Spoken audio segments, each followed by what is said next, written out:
Okay. Greetings, greetings, greetings, family, friends, and the world. This is Mikael Eric Harris, better known as the Juice, also known as the Alkaline Water Guy. How is everyone doing on this beautiful night after Sunday? The night after Sunday, this is which was September 9th, 2025. The day was September 9th, 2025. And this is Fight Fire with Truth. This is Fight Fire with Truth, and also open conversation. I also want to give a shout out um, to my number one first my oldest grandbaby, and then also to my youngest son. Their Earth Day is coming up. My oldest grandbaby is on the 11th, which is 2 days from today, and my youngest son's Earth Day is on the 12th, which is 3 days from today that just passed. So tomorrow will be the 10th. Then we have the 11th, which is my grandbaby's Earth Day, and then we have the 12th, which is my son's Earth Day. So that'll be this week, and I'm just saying happy early Earth Day to them. Their Earth Day is coming up, and other than that, this is Fight Fire with Truth, open conversation. Tonight we have Life of Mikael's questions and answers. If anybody come in to ask any questions, and this is 15 and 16. Tonight is 15 and 16, though just the portions of where we're going. I'm just mainly going over memoirs of my life to remember some things. So in case I want to do a movie, I have everything, some of things that's documented right here that I can come back and check out so I can remember, because there's a lot of other things that's in between these things that has happened that I may forget, or these may draw back memories for the things in between the times that I'm sharing. So just sharing that, and just before we start, we're going to do the prayer. So we're going to start off with our prayer, and then we're going to go into the information for tonight. All right. Blessed be thou, Father of the universe, that bring forth all living creatures forth from the earth. Blessed be thou, Father of Abraham, Isaac, and Jacob. Blessed be the Father of Israel. Blessed be the Father of 12 tribes of Israel. Thank you, Father, for all you've done, been doing, and plan to do. We ask you to keep giving us wisdom, knowledge, and understanding, life, health, and strength, food, shelter, and clothing. Let us be happy, healthy, wealthy, wise, and prosperous in all that we do. We ask you to keep leading and guiding us so that we can help lead and guide others in your knowledge, your word, your ruach, and your way. We ask you to keep your arm protection around us, help us in every way, allow us to grow in your word and your way, and help protection around us at all times, that we may see, grow, and understand your word, and bring us into your light, and allow your anointing spirit to come upon us and lead and guide us as well, Father. We ask you to forgive us of any sins and transgressions that we've done against you and your word and your ruach, which is the spirit. We've transgressed against you, and you've also transgressed against us, because we have turned away from your laws and your ways. So, Father, if you will, please forgive us, our ancestors, and our forefathers, and lift the spirit of deep sleep from us, that we may attend to your glorious light, your word, and your laws. We ask you to help us in every way, whether it's physical, mental, emotional, financial, or spiritual. In all these things we pray. Hallelujah. Amen. Hallelujah. Hallelujah. Say again, son. Birthday party. You on a birthday party? You want to go out? We might go out this weekend, then go party, find something to do. Dang, I forgot I'm stranded right now. My van, I never thought about it. My van is down for the moment. So that's just for the moment. You know, we'll see what end up happening in the long run. Other than that, greetings everyone. Hopefully everyone is having a great, beautiful evening, or shall I say tonight, that is now. We're in the night of the night between what they call Sunday and Monday, which is the night between the first day and the second day of the week. So, as last week we left off at Life Mikael's question and answers for 13 and 14. This week we're at 15 and 16, which is part 1 and part 2. So last I remember that last week I was sharing about my time in Atlanta. I had just started, I think I got the alkaline water machine. I was sharing information about that. And my time from 2004 and 2005, when I first got to Atlanta, I met my boy Mitch. Um, we chilled. We was going out a lot, hanging a lot. Um, this is where this brother, he knew a lot when it came to herbs. He's all into the herbs and things like that. Me myself, I knew the Bible at that time, and also I was also growing, as I shared as well. When I got to Atlanta, I actually started growing more into information that is in the Bible, but I didn't know anything about. So I started growing more in information into the things that's literally around us daily, like understanding uh, numbers, or I don't even know if I shared that, understanding numbers, numerology, you could say, because these things have a lot to do with things that's going on today, but not worshiping it because I'm not into it like that, but these are things that the Creator has placed in the earth, and quote unquote religious world shun on the stuff that the Creator has made and put out here. Now, there's a lot of things that's been placed in there that's saying that we should and should not do certain things, which I don't do. I just follow the scripture, the laws, and see what the Father say what we should and should not do, and do accordingly. And I let the Spirit lead and guide me on the things that I should and should not do at this time. But in my process of learning, in the days that I was in when I was after leaving Mississippi, going through and I'm in Atlanta now, you know, just learning more information, making friends, building on things as well, and trying to keep my promise to the Creator. As I said, when I told him to be brought to the truth, I put the truth in songs and writing and give it to the world. It's up to the world to accept it or reject it. Now, and I'm just not realizing, I didn't even realize that it was just not realizing I was in Atlanta a year before the Spirit came to me, and I started saying, when I said that I'm gonna I'm gonna put the song, put the truth in songs and writing and give it to the world. It's up to the world to accept or reject it. But I was in Atlanta a year because from '95 I went to in the '95 I went to Mississippi.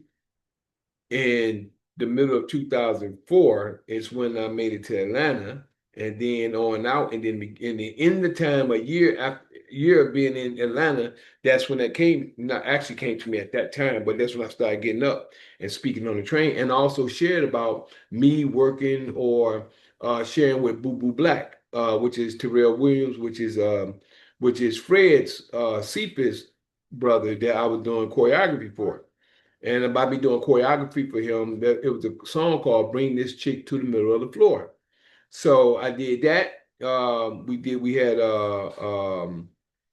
a program on it, or should I say, we had a party as well. All of a sudden, someone coming in looking, and then looks like Facebook is trying to reconnect. But I ain't gonna let that stop me from saying what I'm saying. Like all of a sudden, like we're trying to reconnect on Facebook. But as I was saying, that we did that, we performed that, and we had a good time on that, and that was a nice track. Like I said, it reminded you of Hustle and Flow when there was a song in Hustle and Flow that he made to it that sounded like it that we didn't know anything about. But also at that time, I was talking about the time that when I first got on the train, a martyr, and then I end up going as I'm going to his house to do choreography for the songs that he was making, Boo Boo Black, that is in Atlanta. Spirit had me get up on the train in '95. I got up, started speaking to everybody, and I told him that the Spirit told me to tell you to get up and speak. You got to do what the Spirit say do.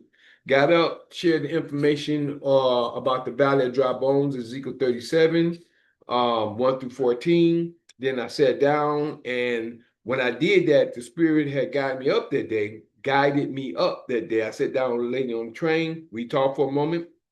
I went to Boo Boo Black's house to for choreography. He was practicing with the singers, and I was out on the patio. And as I was sitting there, a black butterfly flew over, and it was just flying around. I was just looking at it, and it landed on the pillow.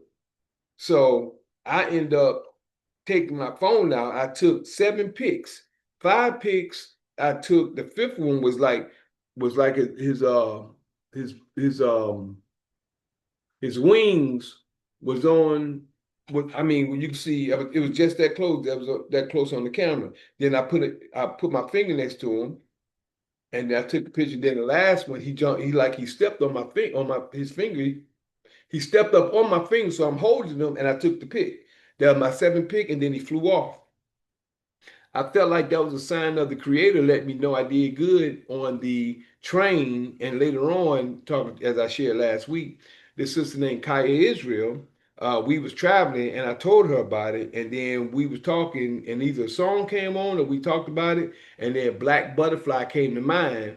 Black butterfly, sail across the water. Tell your sons and daughters. About the what last that part?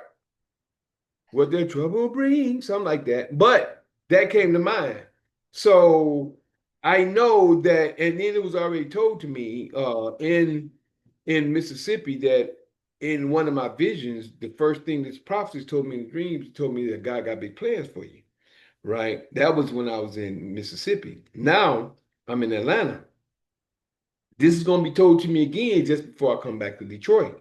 But this is in the spirit. That was in a vision. But this is going to be in the spirit of a brother that told me the exact same thing. But this is just before I get back and come back to Detroit. So now I spoke mostly about that last week, just giving you a heads up on what I talked about something at that time, up to where I'm at now, sharing with you this week on the life of Mikael. We in 15 and 16. So at this point, I believe we're around the time of 2009. I believe I spoke about Desiree last week as well, which is the young lady that I was with for about, well, I had a relationship for about 10 years, long distance relationship that is. But yeah, that was one that I fell for hard. When I say fell for, I mean just fell in for hard for. She was like love at first sight to me when I first ran into her. But she was somebody, everybody. I mean, one brother that was a kind of a friend of mine. And when I was staying in my roommate house, I invited him to come stay because I don't know if he had a place to stay or not, but he was kind of cool, so I invited him to come there in the rooming house where I was at. And I forgot his name. It's been a minute. But me and him got cool. We was hanging a lot. But he felt like he was like his face looked like one of the guys on the Egyptian in the gold with with the thing that they be having over their head in the Egyptian. He felt like he was an Egyptian or somebody of that caliber or of that family. I forgot the brother name, But he used to sell. Be on the trains. He was good at making sales with it's like I would say pocket knife, but it was a lighter that you could flip a knife out of. Like a lighter, but you can also flip a knife. So he would sell those. That was his selling item. I would sell my alkaline water and alkaline tea. So this was in the time of 2000. This was in about the time of 2007. Around that time, those must have been before I got my. I think this was before I got my place in Little Five Points. So between 2007 and 2009, I was out making sales around Atlanta on the train, in the streets, and making sales and stuff like that. And I guess this is between that time. Thankful that came about to think about that. Um, so when this brother, he used to work at the underground. That's where I met him at. He worked at one of the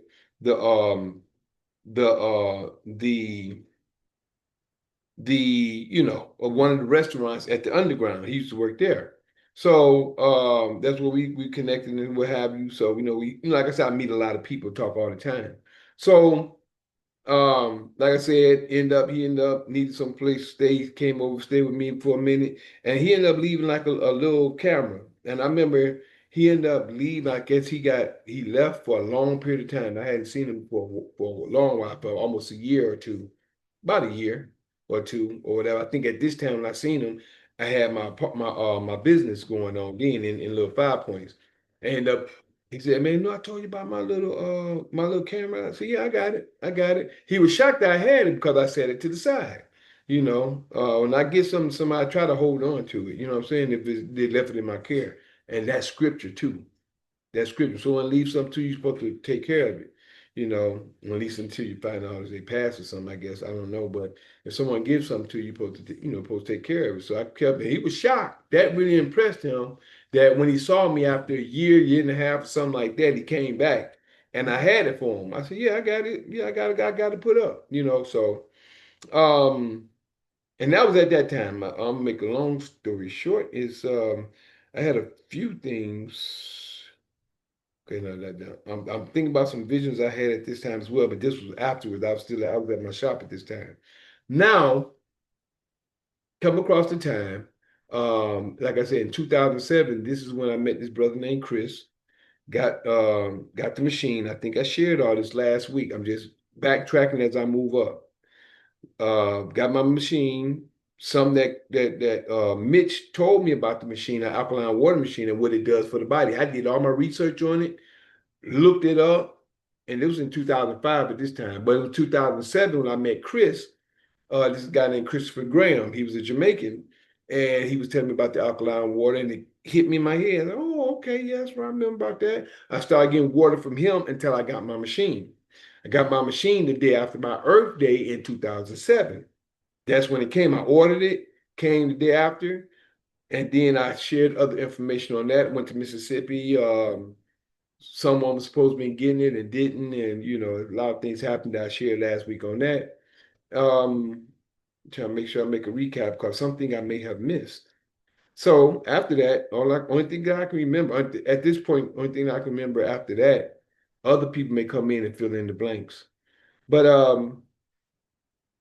that's mainly what I was doing. Just being me, out running, doing what I'm doing, making sales and making friends and getting to know people. My boy Dawa, he was a massage therapist. I never really had a massage, nothing like that at the time. Really didn't know too much about it. Um, uh, Him and Sharice Nicole, she was a singer in Atlanta as well. I think she's in not Dubai. I think she's in oh, what's that in there over there by Mexico? Balat, Balat, can't think of the name. But these names is really skipping my mind right now. But I believe she's in another part of the world right now.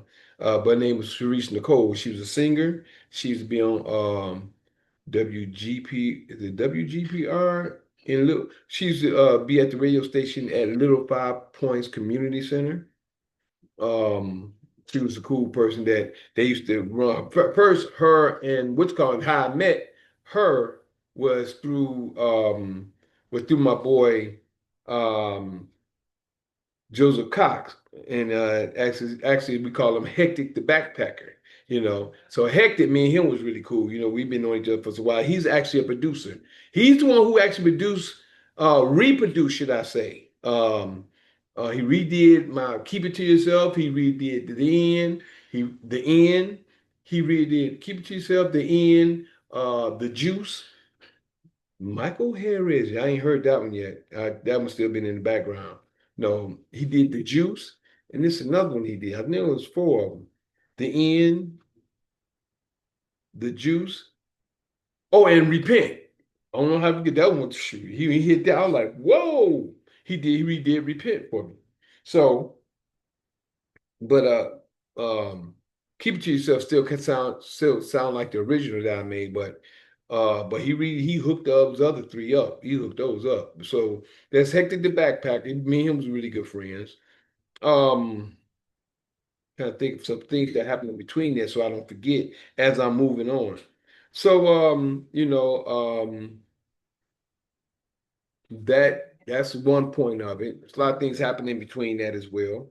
Man, just remember I was catching the bus all over town out in Atlanta. I mean, when I was in Georgia, Atlanta, um, I think when it no, that was later on. I was about to tell about the big snowstorm that came, but or the ice, the snow that came, then it got ice. I think that was in 2008 or 2010. But we in two. Oh yeah, dang, I almost forgot about that. But I ain't got there yet because I'm still because 2009 is when I started there. So around 2006 and 2008.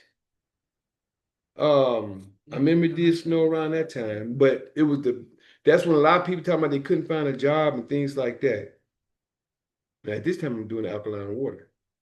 But people couldn't get a job much. And was that like a depression at that time? I kept hearing people talk about it and people going to the unemployment and things like that in 2008. So something big happened in 2008 I really wasn't aware of because I wasn't working like the regular 24 hour. I wasn't really working, you know what I'm saying? I was doing my own thing, and I wasn't hustling like illegal, as they say. But at this time, I was making myself with the alkaline water and tea. Say again, baby. Is it snowing? It's snowing out there now, y'all. And we got snow. It's the ninth, because it was snowing earlier today. 9th of November, the first snow. The 9th of November, Sunday, the 9th of November, the beginning of the second week of November, we have snow here in Detroit. So just to put that out there while we're right here. So back to the conversation. Um, mm, so so it's just remembering a lot of different things that happen. So when I make my story, but I'm gonna tell you, it's gonna be a lot of people to fill blanks in what I'm sharing with you in these certain times that have been going on. And like I said, me and Desiree, we still together. I go and visit her. Or was she? I think at this time she was still living in Atlanta until 2007. I think in 2008 she moved to Washington, and then she ended up moving to another part, and she came back and ended up moving to Washington with a cousin.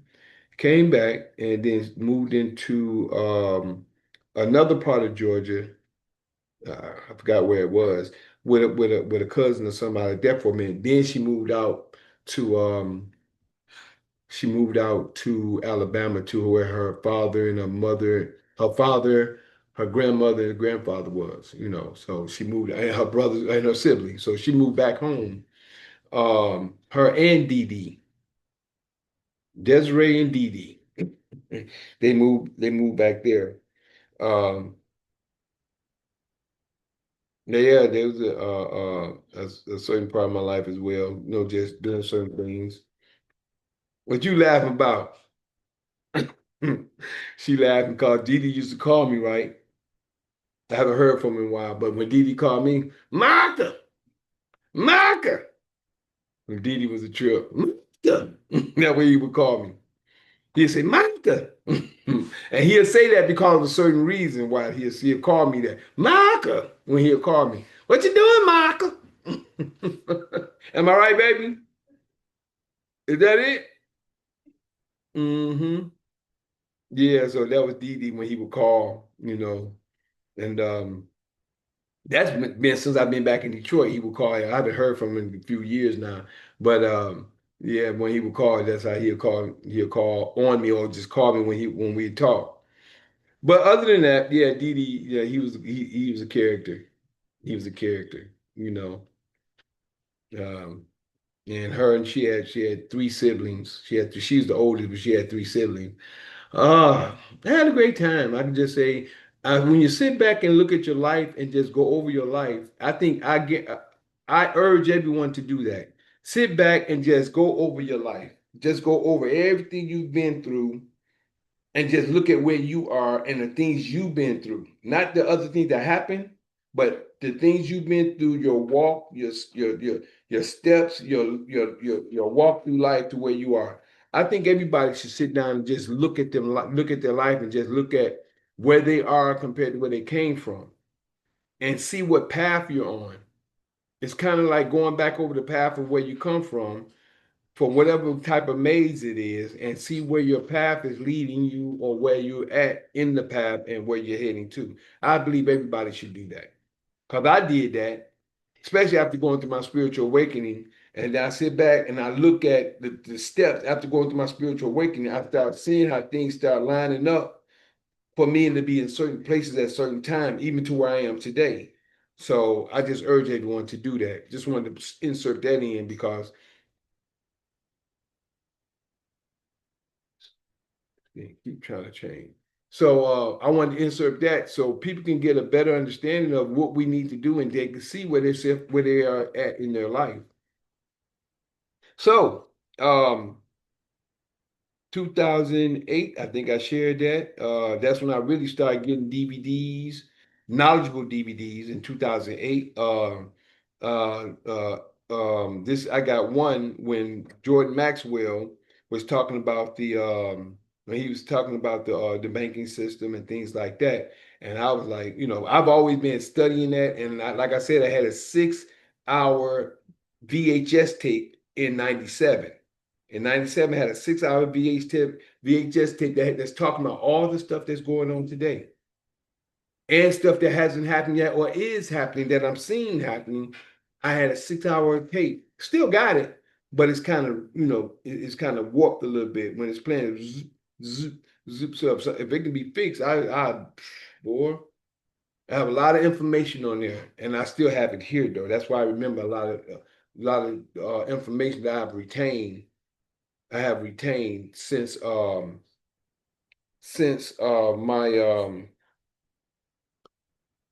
my growth. I've had a lot of information. A lot of stuff got damaged, and I haven't even got to that yet. Did I? Because when I was staying here, I had a lot of stuff in storage. It just him. I think I shared that though. Nope, I haven't gotten to that yet because I think I mentioned it last week because uh I think I flashed to that for a moment. If I didn't, I talked about it in another broadcast because this brother called himself the Voodoo Priest on Instagram. His name is Juan. Put all my stuff under his house, but that's another story. That's a story coming up down the line. Um, so now I guess I can move to 2009 because I can particularly remember 2009 when I got Four Corners of the Earth first. No, I think I had talked to this sister named Cozina, who was the owner of a Four Corners of the Earth marketplace in Little Five Points, in Georgia, which is near Atlanta. Little Five Points. When you go down, I can't remember the name of that street. It was Lynch. Is it Lynch Street? The main street down Little Five Points, the strip down Little Five Points. When you come so far down, it's like a little pub right there, and then Four Corners of the Earth sit right next to it. And I was staying there. Not staying there. There you go. I was staying there.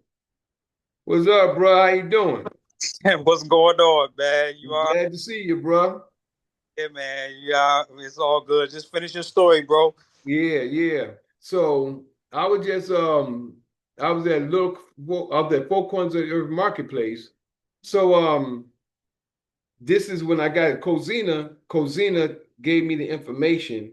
Well, not information. I went and talked to her about getting a place because I had been going around town selling my alkaline water, alkaline sun teas, right? And actually, my alkaline water at first, before I started the teas, I was doing alkaline water.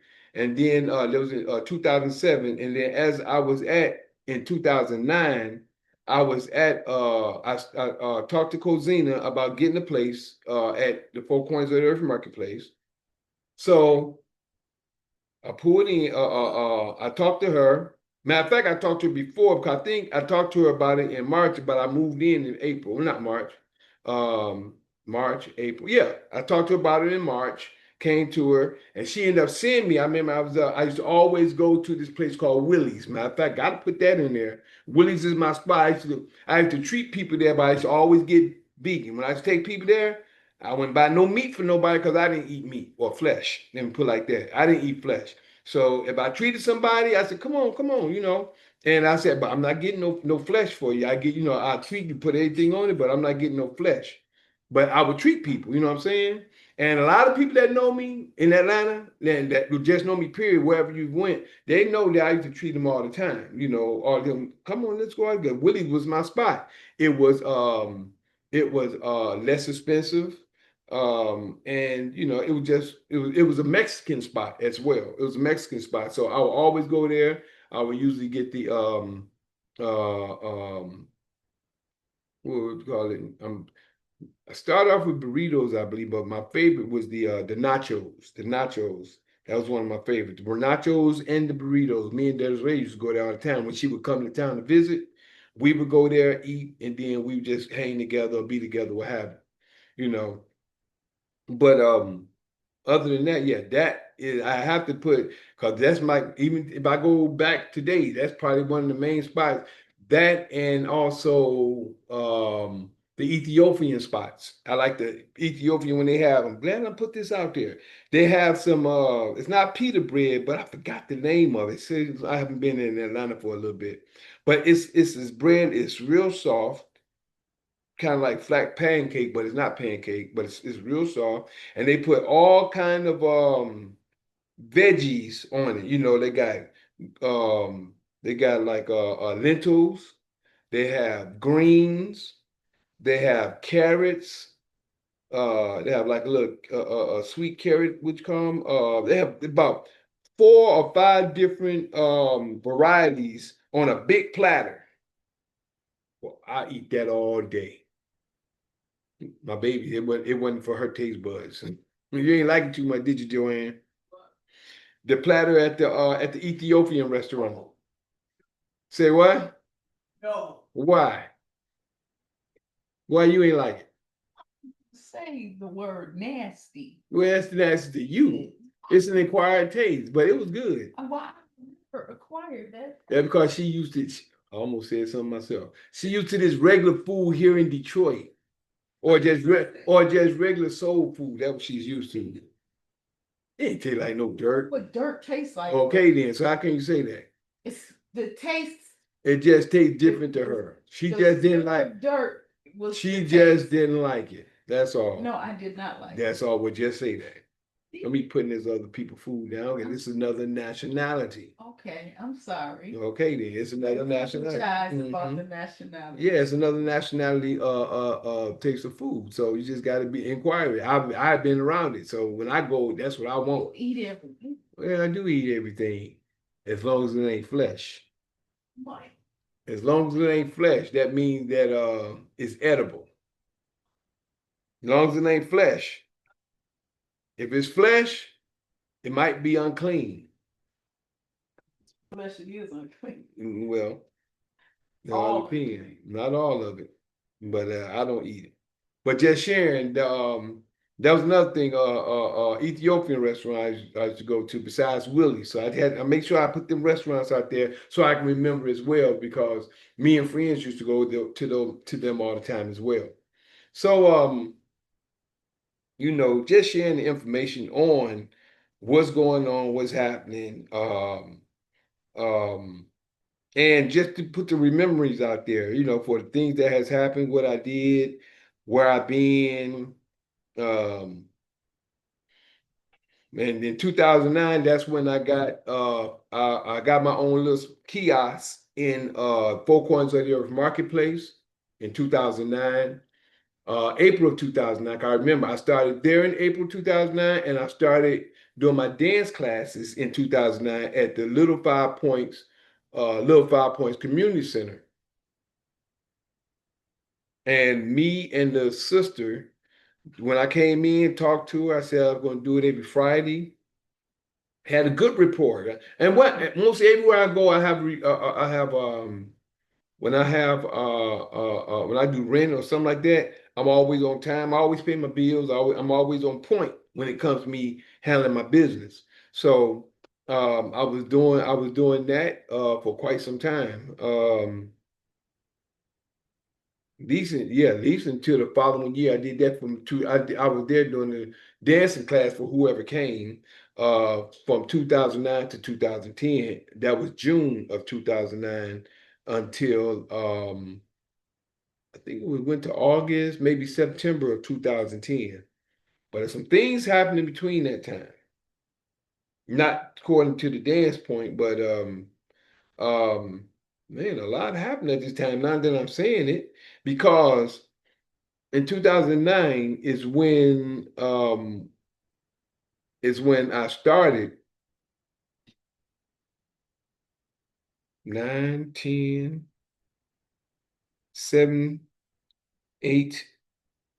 I remember 2009 is when I first started there. And the reason I'm looking at what I'm looking at is because how fast things happen.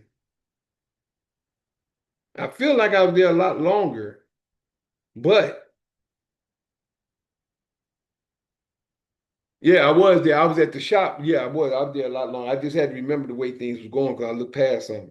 So what I mean is what I meant by this is this. I started at Four Corners of the Earth Marketplace as a kiosk, having my stable business. And I started the dance class in 2009.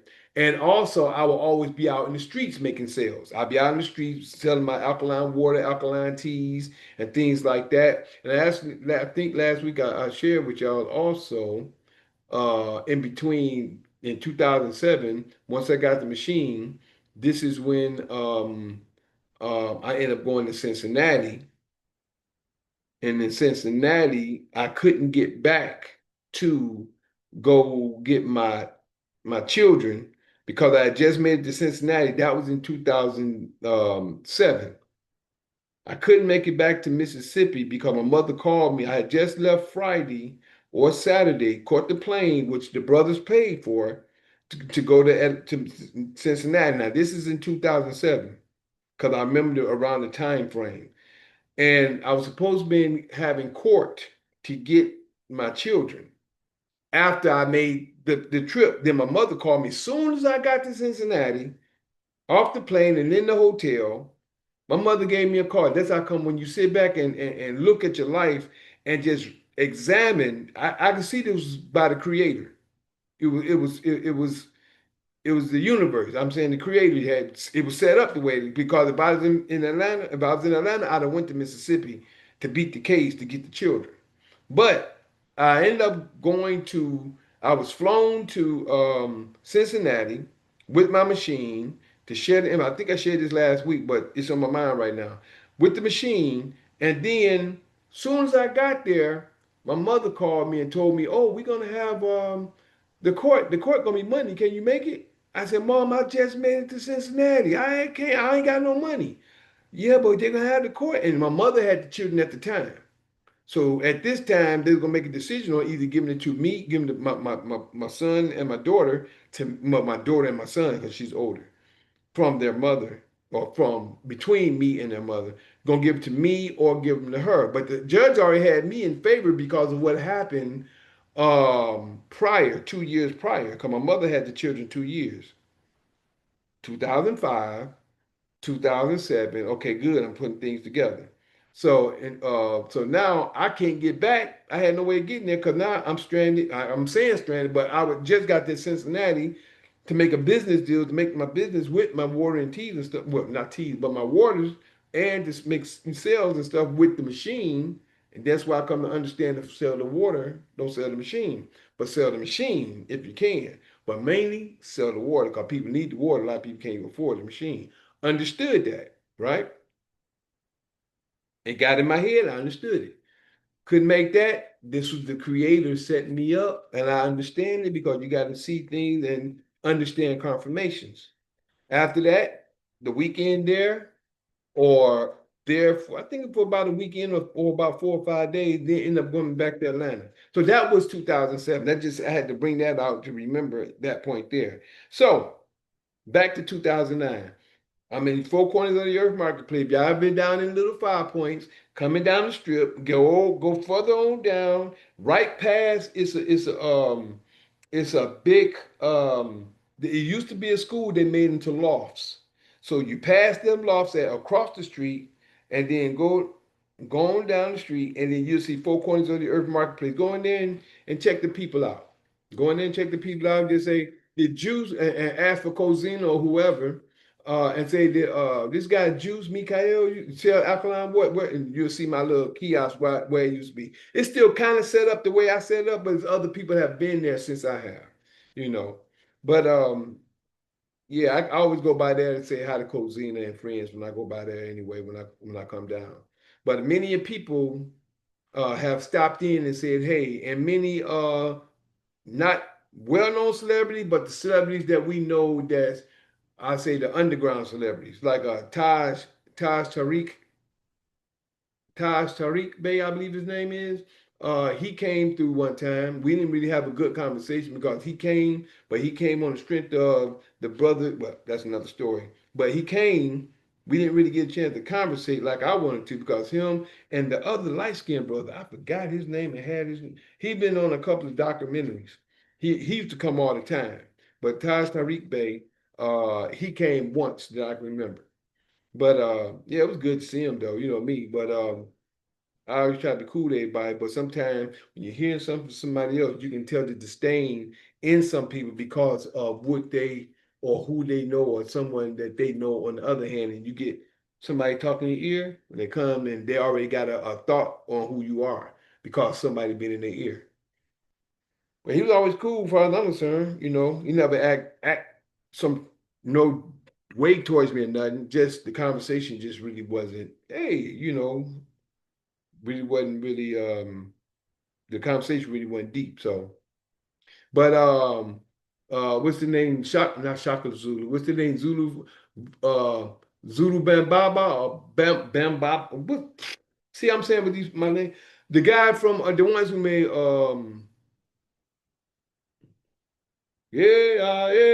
what's the name of that song, baby? You know, I know it probably come to mind. Ooh, ooh, ooh, ooh. Black Panther? Not Black Panther. Bam Baba out of the one Dundada? not Dindada. It's older than Dindada. It came out a long time Oh, ago. you missing No, me. no, no, no. Yeah, it came out before Dindada. Um, dang, I can't remember their names. Names just go. Y'all don't believe. Well, a lot of time once I get off here, names just come flying to me. But when I'm up here talking, I can't even think of them.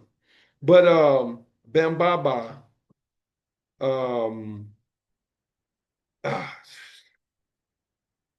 they did some huh? What's that for? 60. That 60? 60 what? I don't know what you're doing. You know what I'm doing.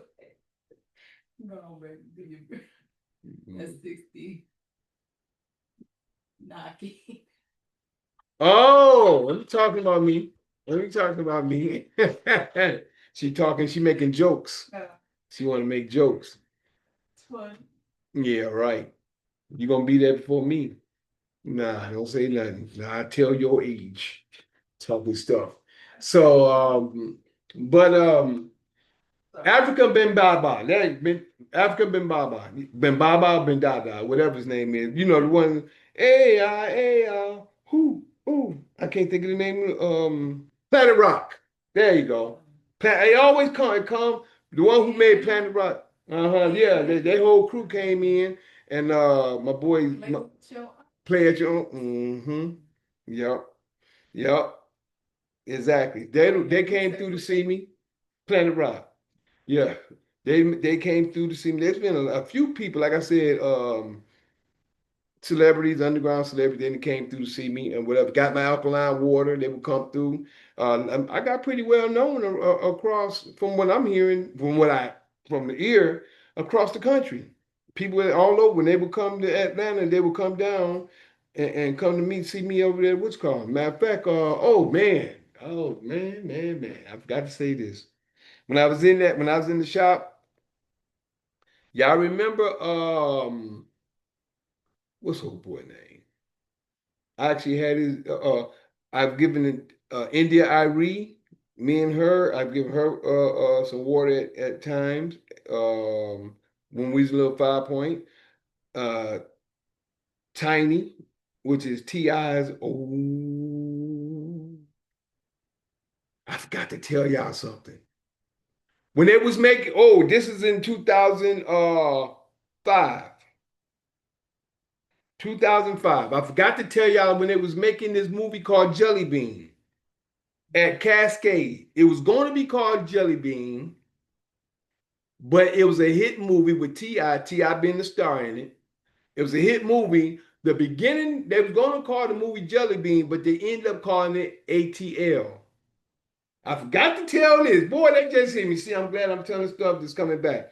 This was in 2005. Matter of fact, I don't know if I shared this already or not, but this was in 2005, and this was the last time I talked to my Uncle Joseph, which is Butch and Junior and Butch's father.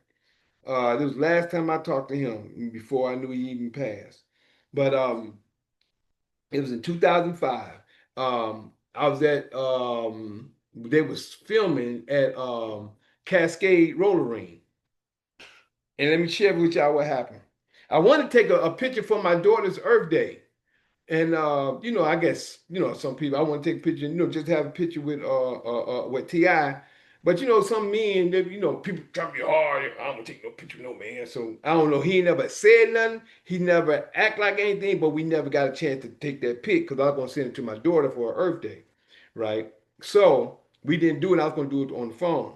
But at Cascade, um, everybody was taking a break. Everybody was skating and doing like we always this is when they were taking shots at the skating ring, and we all taking a rest, right? I remember us being on one side near the corner, and on the other side, near the regular floor, it was another group of people over there.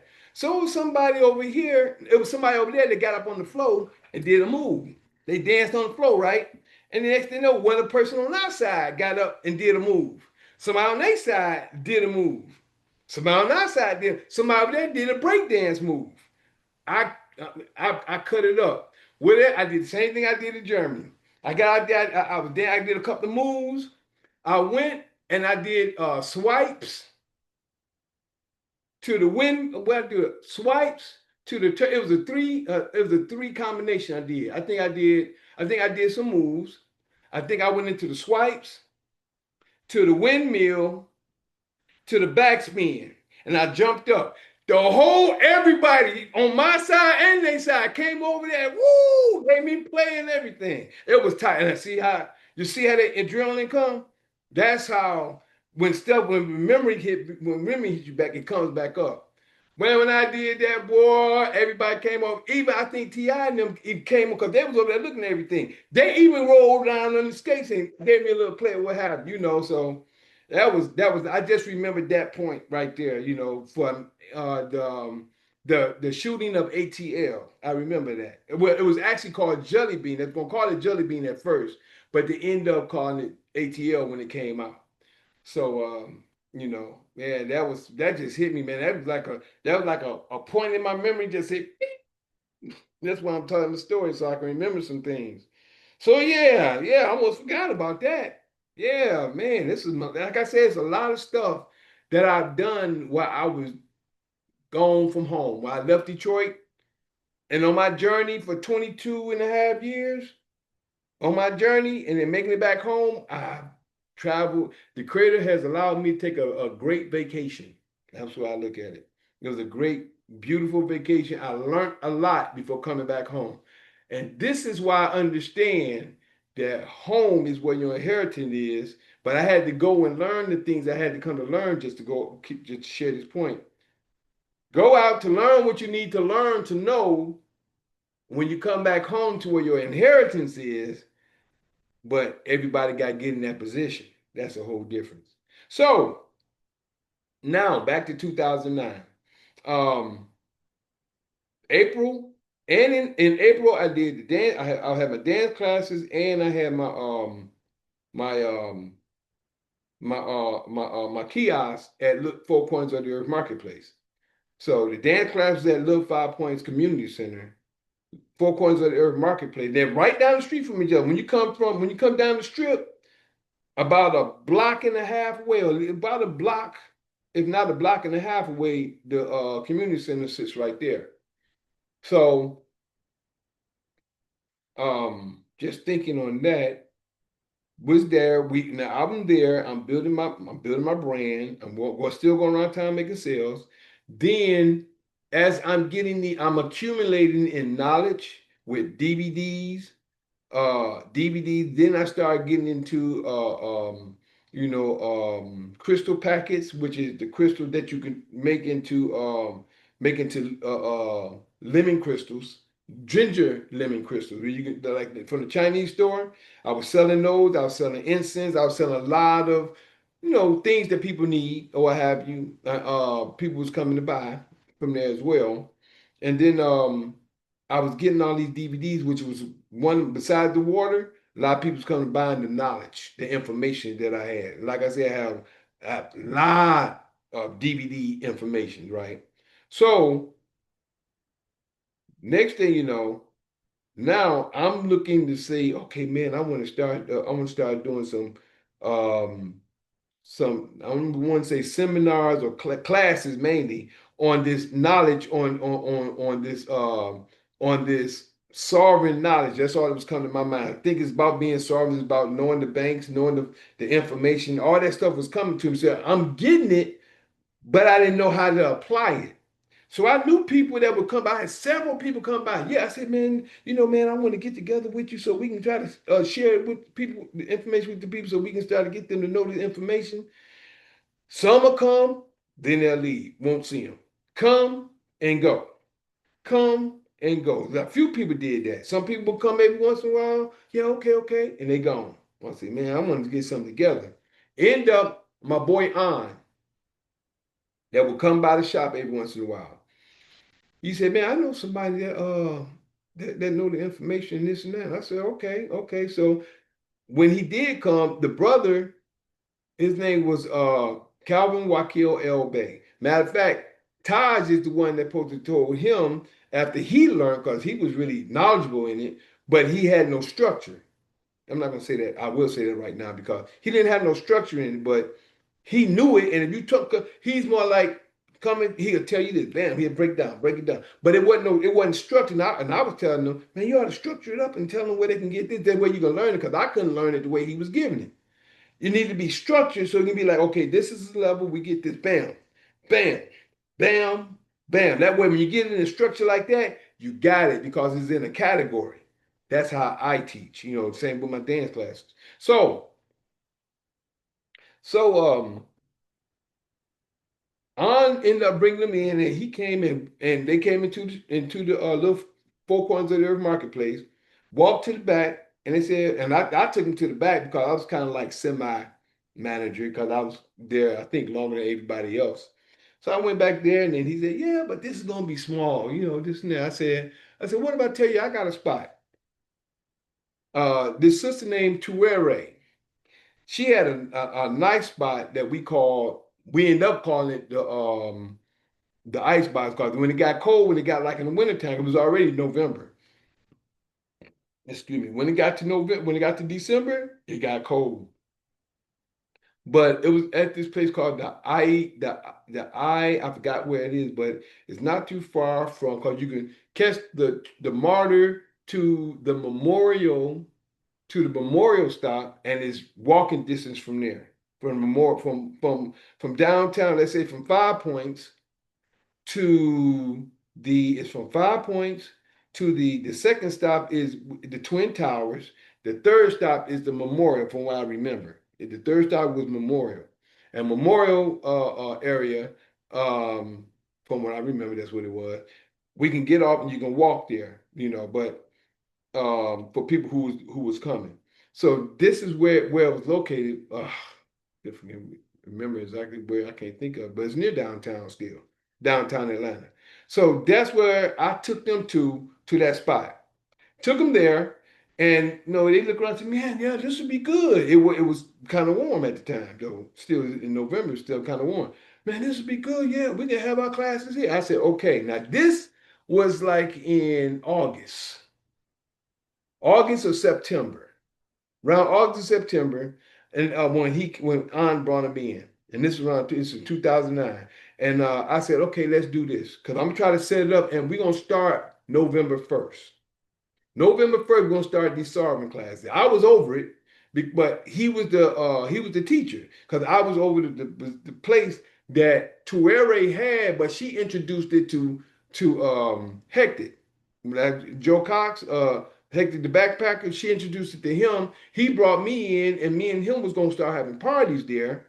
But then, everything was all right. We was gonna try to have conscious party, or at the time, no, he didn't drink or do anything. No, I didn't smoke at all, no way. I was vegan and I didn't smoke or anything, and he didn't smoke or anything at the time. I don't know if he doing anything now or not, but just saying we both. So he wanted to have like conscious. How did he call it? Conscious, sober. He called it sober conscience, sober something. I forgot whatever he called it, sober something. That's what he wanted to have. But we hadn't started anything, and that was before that time. So around the time when he came, I introduced it to him. Then in October, nope, I took him there. I said in November 1st is when we're gonna get started. So now I'm promoting it. Zen, I think I shared it up with y'all as well. Zen, which is another brother who ended up coming back, connected back with me after a train after a year or two. He said, "Man, I was on the train one day. I was on the train." And he ended up being good friends with me. Ended up being real good friends with me, right? I was on the train. I remember you when I first. I remember you. I remember you. You sold that water. You sold that water. I'm like, I thought he was ready to fight. That was you sold it, man. When you gave me that water, I drank the water. I felt something come up my neck. And man, my brain said, woo. I was like, really? And he had been in another incident long before I know him. And he I don't know if he had just got out of it, but he had an incident, Zen. Now he is passed. Some of the people know him in Atlanta. And anybody know me in that time, y'all should know who I'm talking about. Right? So Zen, and he was I could say an empath, a medium. Spirits would come through him. I may have shared that with y'all last week. I may have, I may hadn't. But spirits would come through him, right? So when I say spirits, not just jump in him like that, but like he would be in the spirit at a certain time. Sometimes you couldn't tell, but I got to it, and I see sometimes when his eyes get a little beady, I said, okay, it's a spirit in him now because he'd be a certain type of way. He'd be a certain, you could just tell. But it was just that he was like in Ghost, he was like a Whoopi Goldberg in Ghost. If y'all understand the movie Ghost, he was like Whoopi Goldberg. And I thought about that today. I remember one time, I'm gonna say it since it's in my mind. I remember when we all had a house together, me, Zen, and Tay. We had a house together, right? I remember Tay was going to work, me and Zen, we just sitting down in the house, we just talking, and he was sitting right in front of me, just like I'm sitting with y'all. And he just looking, started laughing. That you know what? I'm your higher. What do you say? I'm your higher. Not higher being. I'm your. He said, I'm your. It was a warrior. I'm your something warrior or some. It was like a warrior or somebody. And I said, okay. I didn't listen. He just said there, and said what he said to me. He said, I'm your warrior or something. I said, okay. I just listened. But then, sometimes it ain't gonna be like a long period of time, just like before a moment or whatever. But I remember him saying that to me, and a lot of stuff that has happened, not with him, with me, but just other information that has come my way. I don't want to say ultimate warrior, your spirit warrior, your spirit something. He said, I'm your spirit warrior, or your spirit something, whatever it was. He said, I'm your spirit warrior, your higher spirit warrior, something like that. I can't remember exactly what he said, but it was said. That's what he told me. So, but that was in the following next year, which is in 2010. But as I was saying, that when now this is the ice box. This is where I was at, the ice box. The spot where I took Calvin, Wakil El Bay, and I took On. I took them there to check it out. And they like, man, yeah, okay, this is a good space. Yeah, this be good. I said, okay, we're gonna start on in November 1st, we're gonna start. And we're gonna let a lot of people know we putting me, and that's why I'm talking about Zen. We putting flyers out, letting people know we're about to have these sovereign classes. If y'all want to learn how to stand in the courts, we got these classes we about to start. If you want to know how to do this, we got this class. We got this brother gonna be teaching this class. And blah, blah, blah, blah. We was out there promoting, letting people know. Me and Zen was out there running, letting people know, right? So we was getting everything together. I don't know what happened in between that time. I mean, whatever comes, it'll come to memory. So I don't know what happened in between that time. But when the time of November came, um, yeah, it was November. It's always November, ain't it? Something about November. And I just said November 1st before, and now we got two other things that we probably having deadlines for. It's something about that November, y'all. But November, guess what? November is 9th month completion. That's why it just hit me. November is actually the 9th month. November, no, Month of completion. the month of completion. Oh, I got this on. Completion. We see that, and it just hit me. It's a lot of stuff going on right now, y'all. You see how things is coming together? November, I didn't even know to say no. I didn't even understand why I even said November then. Stuff is coming up right now for November that we got in the private that we're talking about. And there's so much other stuff that's coming about that we're coming to understand. Everybody was talking about November. Everybody talking about, and by you just saying that, I thought about the name and then I thought about the number. Everybody think it's the 11th month. This is actually the 9th month, which is completion. 9 means completion. So remember, I just got to mention not too long ago. I started learning about numbers. Stones, crystals, organized energy conductor, all kinds of stuff I started learning about. Stuff that I didn't know that was in the Bible, that is in the Bible, that's of the Bible that I didn't know nothing about, that I was learning and picking up and things like that. But then we even got a book in the Bible called Numbers, written out. You know what I'm saying? So it's a lot that people need to know. So November again, like you said, baby. So in November, guess what? 7 people came. I counted it out. 7 is spiritual. It was only 7 that we had for our first meeting, but 7 people came. So that was the beginning, and 7 is spiritual. So 7 people came.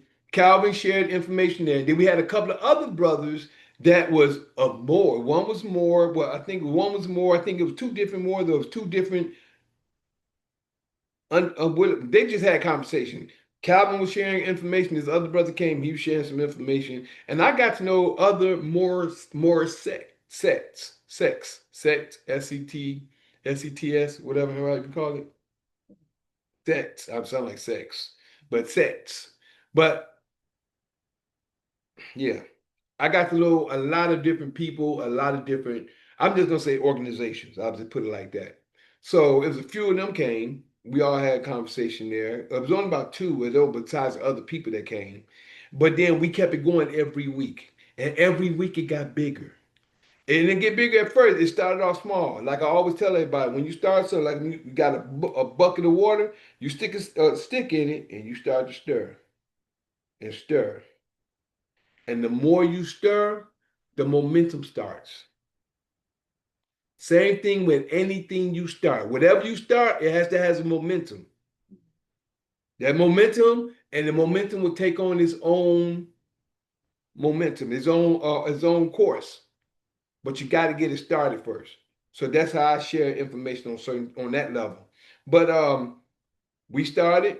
Next thing you know, people started to come. November, people started to come. Then December came. Then it started getting cold, but people was coming faithfully. We started growing.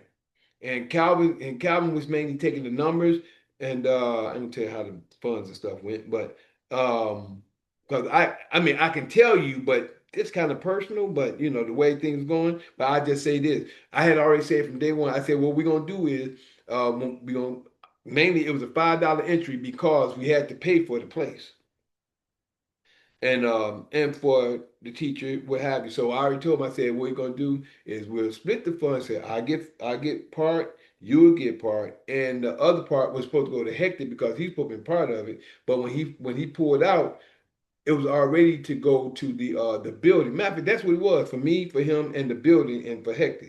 Hector pulled out, and it was just for whatever it was for me, him, and for the building, whatever came in. But really, whatever was coming in, I was paying for everything anyway.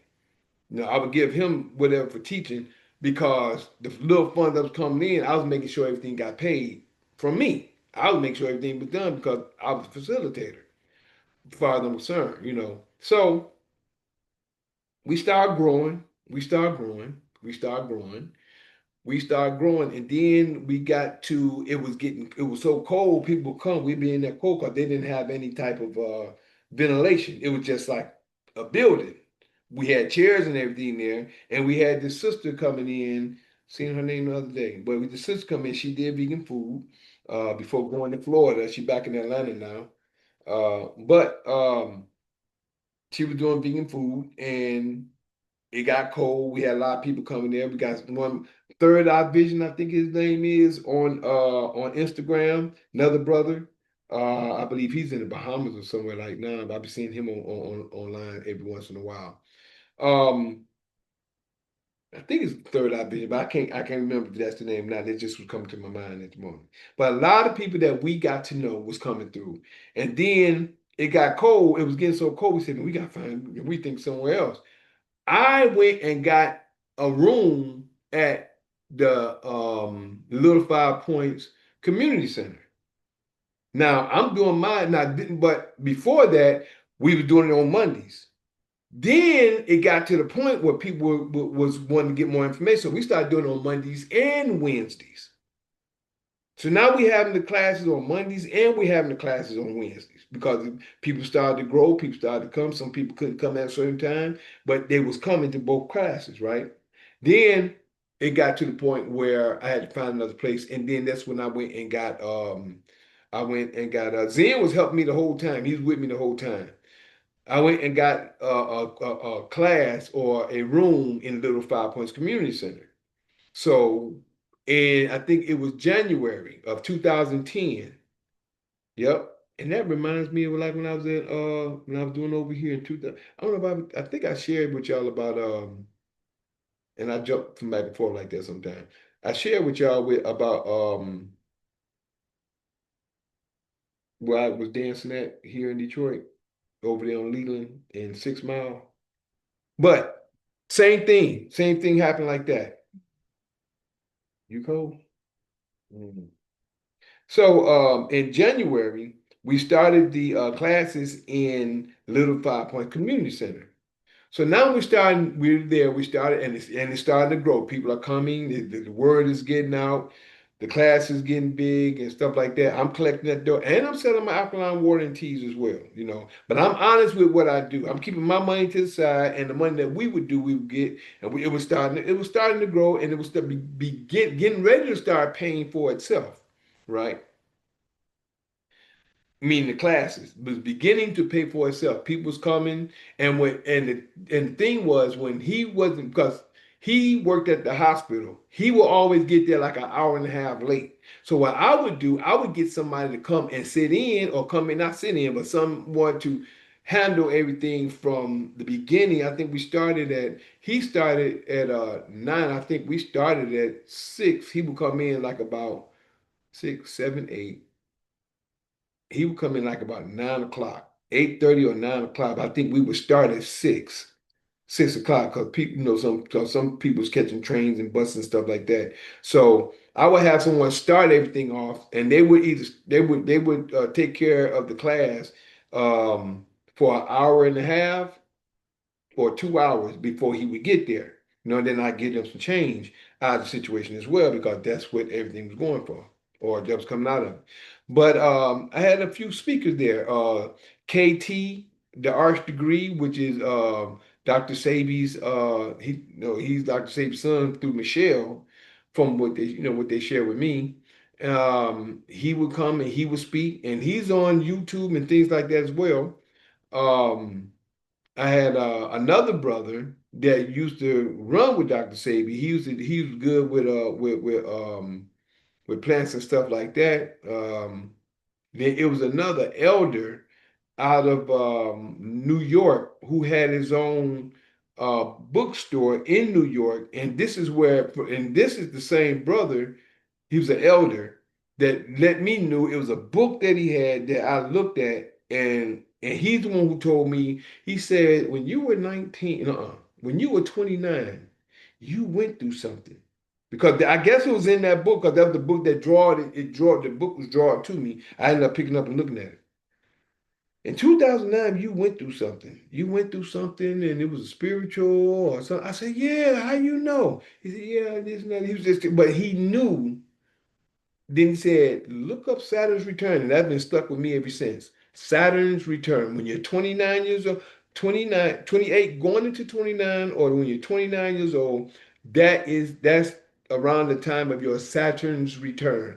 This is your first trimester or your first engagement to your I don't know how would you say when you're going through a transition. You're going through a transition from childhood to young adult or to adulthood. And your next 29 years, which is what we just passed, which is 58, I do believe. Yeah. 58 would be the next term for your next level of your Saturn's return, your next level in life. These are different levels in life people go through. So in the first 29 years, you're learning life. The second 29 years, you're going through life, establishing and building, and then you should be in your next one. That's when you should be more on a extra or a higher level of maturity. I put it like that. So, and he's one who shared that with me, but he was one of the ones that would come and he would speak every once in a while as well. And he stayed off of MLK, not too far from the MLK station, the Martin Luther King station. I'm just in my mind. He wasn't too far from there. I haven't seen or heard of him in quite some time. But when I moved with Tanisha, that's coming up. We was right around the corner from him, right around the block from him, practically. But back to that time. So now we're at in January of 2010. We're starting at the Little Five Points Community Center, and this is we had it's called solving when solving classes knowledge, but it was called solving classes. That's all. We didn't have no name to it, just solving class. Kevin Wakil Bay was the one who teaching the class at the time. I was learning and I was still trying to get it, but like I said, his wasn't structured. Then he had this other brother who I was friends with at one time on my last Facebook. I don't know, we might be friends on here now, but I think his name was Adam. Was it Adam Sparks? I think his name was Adam, but he got good in his information. He was Calvin was teaching him on the side so he can come in and start off. And he started off with a good curriculum at first before Calvin came. So he came in, he was starting to teach, and I was beginning to pick it up a little bit before.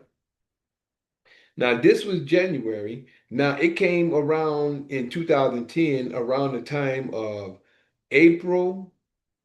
Yeah, yep, it's around the time of April or mid-April. He said, well, the equinox and this and that coming in, well, before that, he tried to share with me and Zen. Before that, he tried to share with me and Zen about doing our UCCs. And he was just so honest about it, Father. I said, okay, I didn't really know. I'm still trying to understand. Saying, no, man. He talked to me and Zen ain't say nothing about it at first in front of him, but Zen was just absorbing it. And like I said, he's a medium. The Father has always protected me. I've always been protected. I thank you, Almighty. And I think he was my protector in a sense, even though he was his own man. You all right, baby? Go lay down. Go lay down. And go down there then. Get up. Get up. Come on. I'm getting ready. Okay. Um, like I said, the creator always protects me because I could have gotten into some trouble, and I found that out later. I'm sharing that with you as well. But the creator, I thank you, Almighty, for always being my protector, and He always has. And this really looking at it right now, looking at this, because I didn't even really realize and understand that I was being protected until right now as I'm speaking to you. And I'm gonna tell you how. Calvin and I had a conversation today. I'm the type, I'm not going to put you out there and see what you're going to do and say, okay, I'm going to do it. I'm going to do it before I do tell somebody to go out there. If I'm going to put myself on the front line first. Okay, let me see what's going to happen. I ain't going to try to set nobody else up. If it's something I'm trying to do or I want to see, I'm going to do it myself. I'm going to learn it first, then I'm going to do it, and then I'll tell y'all, come on. I'm leading the way. I'm not going to try to put a scapegoat out there. Okay, let's see what happens. Okay, no, okay, I ain't gonna do that. Let me put somebody else out there. I don't do that. That's not me. That's not my character. So I don't know if that was going on or I didn't understand it at the time. But after Calvin told Zen, I want you and Mikael and Zen, I want y'all to do the UCCs and we're gonna try to get together and do this and that, get the whatever. And I'm like, I don't sound all right to me. I don't know. 'Cause I was ignorant. I was still learning. I was trying to get it. When Cap said, okay, we going, I said, well, me myself, I said, well, we'll talk about it. We'll see. We'll talk about it. I ain't never once say, yeah, I do it. No. I said, we'll see. We'll talk about it. What have you. Don't look to me to just, yeah, okay. I don't do that. So unless I know something about it, then I say, okay. But then after Calvin left, Zen, I just seen Zen, like he said, man, he wanted us to do them UCCs. Man, we get him. And Zen was mad. I was like, what's wrong? That's his, he cool. He seemed like he honest to me. Man, he wanted to do it. And Zen could never tell me why he didn't want to do it or why he was mad about it. It was the spirit on him. Like I said, he was a medium. And I was being protected and I'm seeing that now as I'm talking to you.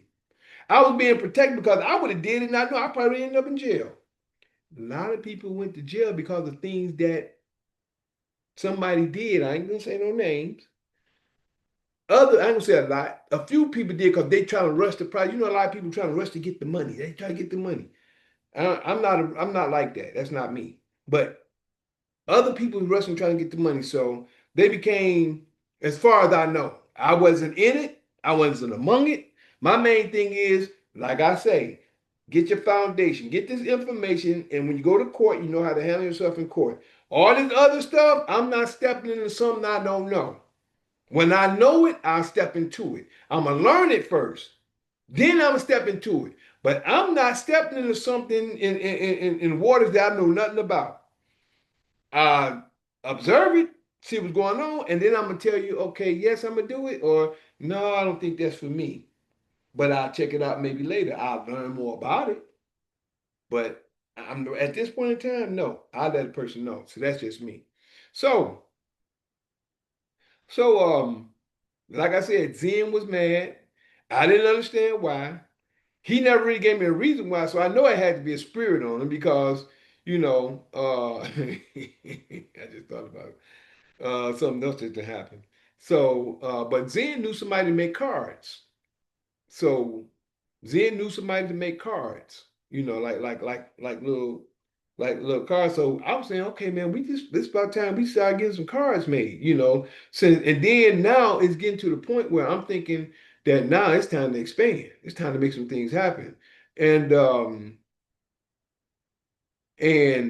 I was just ready. I was just ready to start saying, man, we need to make an account.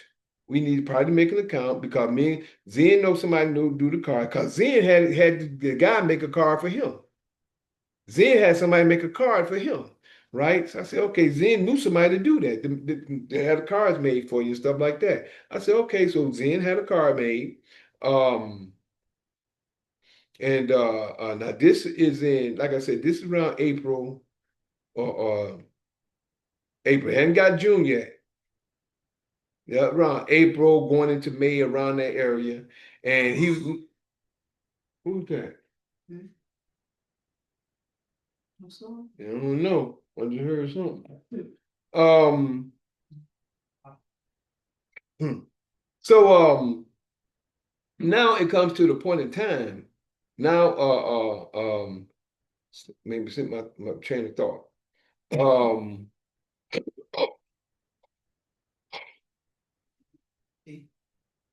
you had it? I had it. You had some yesterday. Yep. Got it work. Hmm. So what happened was after Zen, and come back to my train of thought. After Zen, oh yeah, equinox. He's talking about it's the equinox, whatever coming up. So this coming up. So the Calvin coming. Well, the equinox coming out, and I'm thinking that maybe it's time that that at this point in time, maybe I can go ahead and start taking over the class and this and that. And he kind of said it in the way where I really understand, but I'm listening. Now he taught me and him talking. His spirit is talking to me. I mean, no, he's not his spirit. He's talking to me, but my spirit is like, but I overruled my spirit. My spirit like, no, I don't think you should take it over because I'm the one who put it together. I'm the one who got everything together. Now he wants to take over everything because you see the funds is beginning to pick up. And people by their conversation. I've learned this, but I didn't pay it any attention, huh? What did I do? You got stuff in the freezer, in the washer? Huh? Well, I'll take care of it after you do that, okay? All right, baby. My baby tired. So as I was saying is that My sheet. all right, sweetie. My baby tired. She's been working all day. Um, so now the equinox he was talking about, so he's saying that he wants to take it over or whatever. So I'm listening to him. I overruled my spirit. The flesh overruled the spirit because my spirit was like, it didn't say it, but I was just feeling, no, I don't know, I should do that. I said, okay, we'll talk about it. We'll talk about it, whatever. I end up going home. I'm up here. I'm fighting with myself. I said, he seemed like a nice guy. Seemed like he know what he's doing and whatever. Not realizing that I'm giving up what I put together. I didn't even realize it. I'm giving it up. I'm giving up the classes that I got, even though I had him teaching it. I'm the one who put it all together. I got the places and everything else. And end up, like I said, I overrule my spirit, not realize my. Now I come to understand when something bothers me, I gotta start going with it. Usually when it bothers me, I do, but at this time it wasn't on a negative. It was more like on a kosher friendly type. So I was like, I don't know, but I end up overruling it, and I just say, okay, yeah, I guess you can start collecting the money and stuff like that, right? So now, instead of me being the person that's putting everything together and getting everything together and doing stuff that I'm doing, now he didn't hire these girls, these women, because he already remember I told you he already hired not hired. He taught one young man to come in teach the beginning of it. So I guess he was planning it, and I didn't see stuff coming to me now that I didn't really know just by talking. Stuff is really coming to me now. See, and this was needed. By me speaking now, I'm seeing things more than what it was because before it just happened. But by me talking about it now, I'm seeing things by me talking about it. So I'm sitting up here. I didn't got everything together at first, but now he talks me into taking everything over. Now I'm the one who comes in, get the chairs together, get everything set up. Me and Zen. Me and Zen come in, we make flyers, we doing all this other stuff. But now he got the young brother teaching the class, and he done got about 4 or 5 women, nasty, feminist attitude women, right? One of them had a big booty, and she knew she had a nice body, but she was when I say nasty, boy, she fronted me in the hallway. I almost knocked her out. I wanted to slap her down the way she was nasty and the way she wanted to, and I'm the one who got all this together. You won't come on me. They would treat me like I was nothing. Then it looked like the disrespect when he started coming. Everybody's really looking at him, not knowing that I'm the one who really put all this together. He was just teaching, and I was mainly holding it together until he came. Now all of a sudden, I'm getting disrespected by the people that's coming that I actually not the ones that I actually brought in, because I had a lot of them with me still in respect, but I was just on the teacher. You know how people, the teacher, right? So by cause the teacher knowing something, they're practically bound to him. So now I'm sitting back, I'm beginning to see things. Now I'm not in the mix with everything going on. Now I'm back, I'm seeing things going on. I'm seeing how these females that he got now, how they acting towards the people, snotty, snapping at people. I mean, one of them, I believe, was a dyke. The other one, she was just all full of herself. The one with the big booty I'm telling you about, and tall and had a nice body. We had another one that was I think she wasn't the treasurer, but she was the secretary, and she was cool. But you know how people try to be cool, but they're not cool with you. And it was just they had attitudes. I mean, it was nasty, you know. So now this is 2010. Now it gets to the point in June. Like I said, all that has happened in June. Now they had to move. We got so big, we had to move from the room to the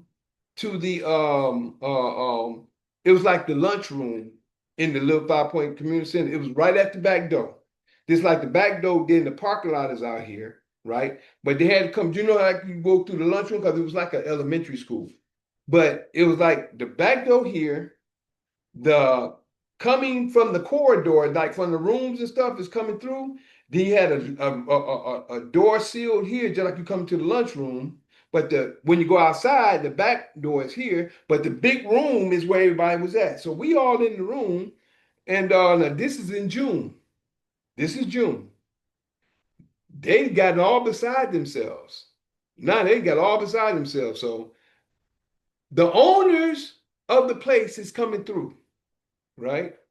They just want to walk through and go out the back door. They didn't want to be in there in the class, nothing like that. They had the door. He got. I don't know if he had guards or whatever, or just people standing at the door now. Now he's trying to get it organized. I would have had it different. It would have been organized, but it wouldn't have been the way that I don't. It wouldn't have been like that. So they try to come through the door. They ain't want to come through the door. These is the owners of the place. They didn't want to come through the door. So they practically threaten them if they come through. And so I don't know if they actually come through or they had to go out and walk around. But what ended up happening is the manager that called me, the one that I'm the one who got him in. She knew it wasn't me and I had nothing to do with it because she knew that it was the class. I said, well, I'm not over the class. I was over the class at one time. I'm not over the class anymore. They're over the class now. But she talked directly to me because I'm the one who got him in, stuff like that. So after that happened that night, all of us went out to this pizza place off of Peachtree. So we over off Peachtree, and I'm sitting up, I'm on the phone with her, and she let me know, you can let them know their services their services isn't allowed. They're not even allowed to come even into the building anymore.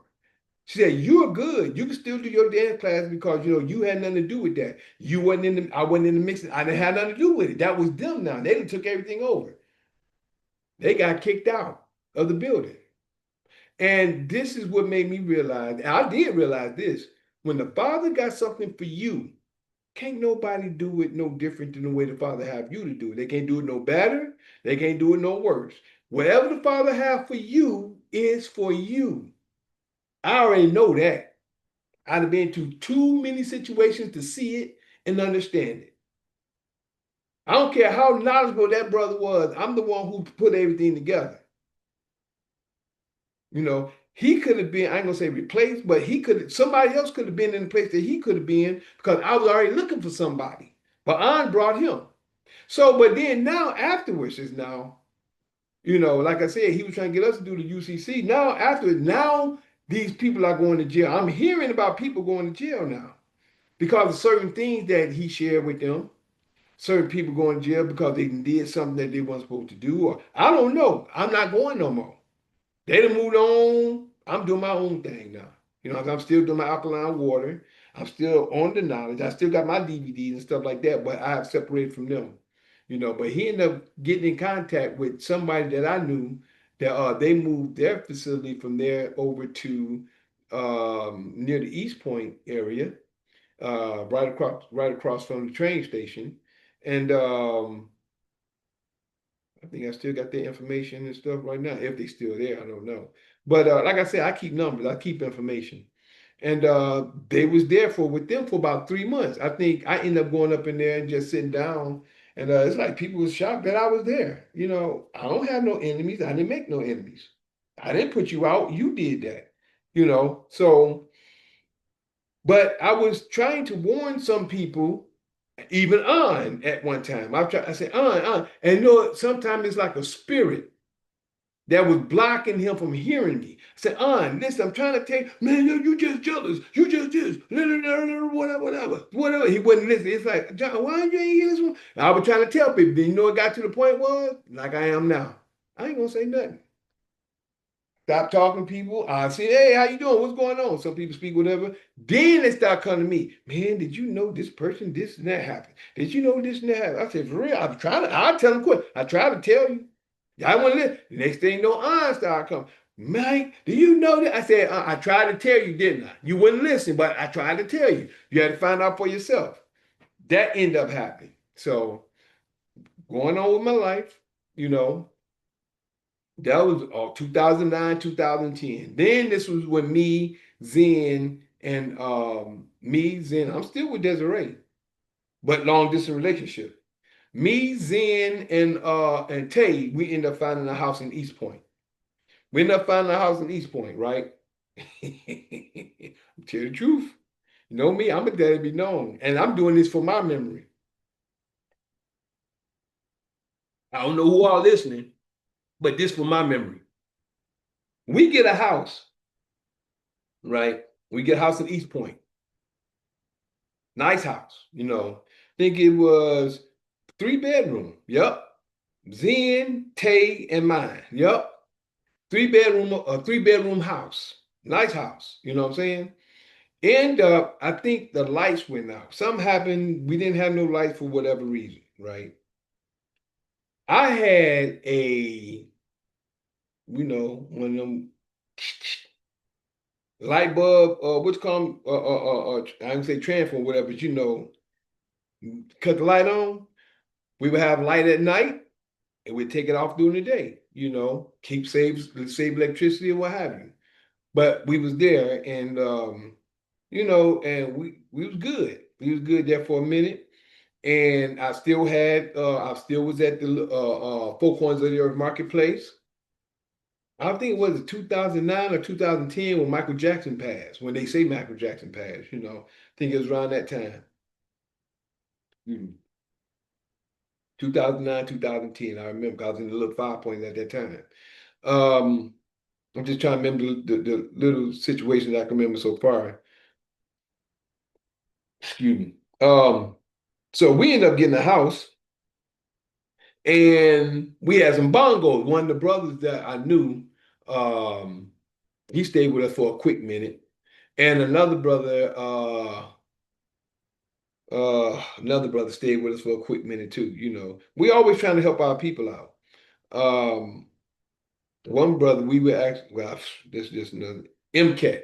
MCAT. He was another brother. He, like house music, like house music. I actually introduced him to another brother named Tone when I used to stay at a I stayed at another place. I think this was in the time between 2005 and 2009. I was staying out in Snellville, I think it is. I was staying in Snellville at a this little Towns Inn, I think it's called. I think it was a Towns Inn I was staying there. I was staying there. I actually was the maintenance man there, you know.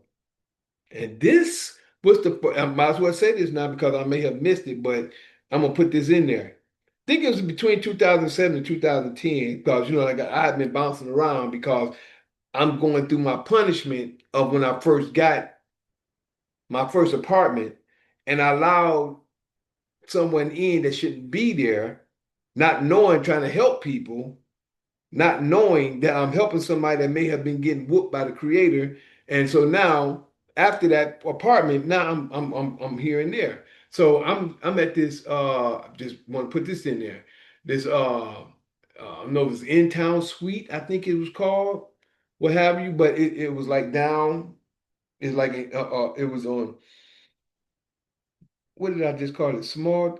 I just said that Snellville, in Snellville, and it was like down in this area, uh, in Snellville, off this main road. Forgot the name of the road, but I was the manager there for about a month, maybe two, for about a month or maybe 2 months, right? And I had free rent because did I have to pay something? I don't think I had to pay nothing. I think I had free rent because I was doing the maintenance for the place, right? Besides these two Mexican or whatever females that they was maintenance people too, doing certain things. But I would do the heavy work. So just sharing on this point of view, it was a couple people. One brother I knew had a room. His room was full. A lot of people stayed there.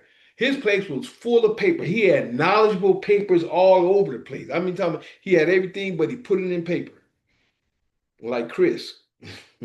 um, he all his stuff he had his whole house. You can see it was clean in packages in binders of clear binders. Everything. But he had all kind of knowledge. He knew where it was, like a library. But it was just like he everything was printed out. Everything was printed. He put everything put it up. And it was printed out. Right.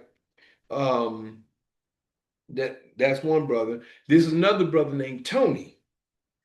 His name is Tony, and he was, when I say this, I mean they stayed in the same in town suite. This brother had stones. I really found a lot about stones from this brother.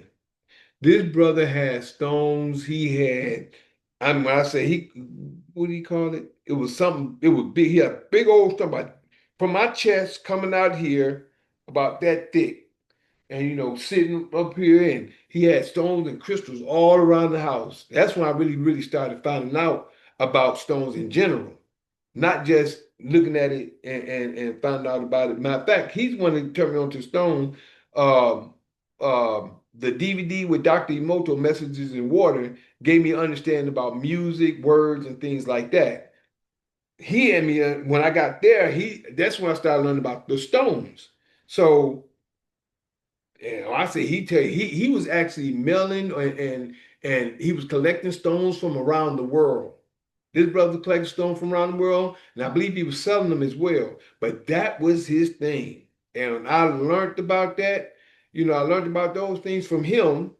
Them the main two people that I can think of. I knew of a couple of more, but they're the main two people that I can think of stick out in my mind with something that can add value to this conversation that I can think of at the moment. And besides me staying at that in-town suite, and the manager, he was an ex-policeman, right? So he did, like I said, I'm that guy that love to be hate. People love to hate on me. I don't know why. So it was something going on to it was kept trying to, I don't know if you're trying to fire me, trying to get rid of me or whatever, whatever. So there was things going on, and this the first time I seen a letter work.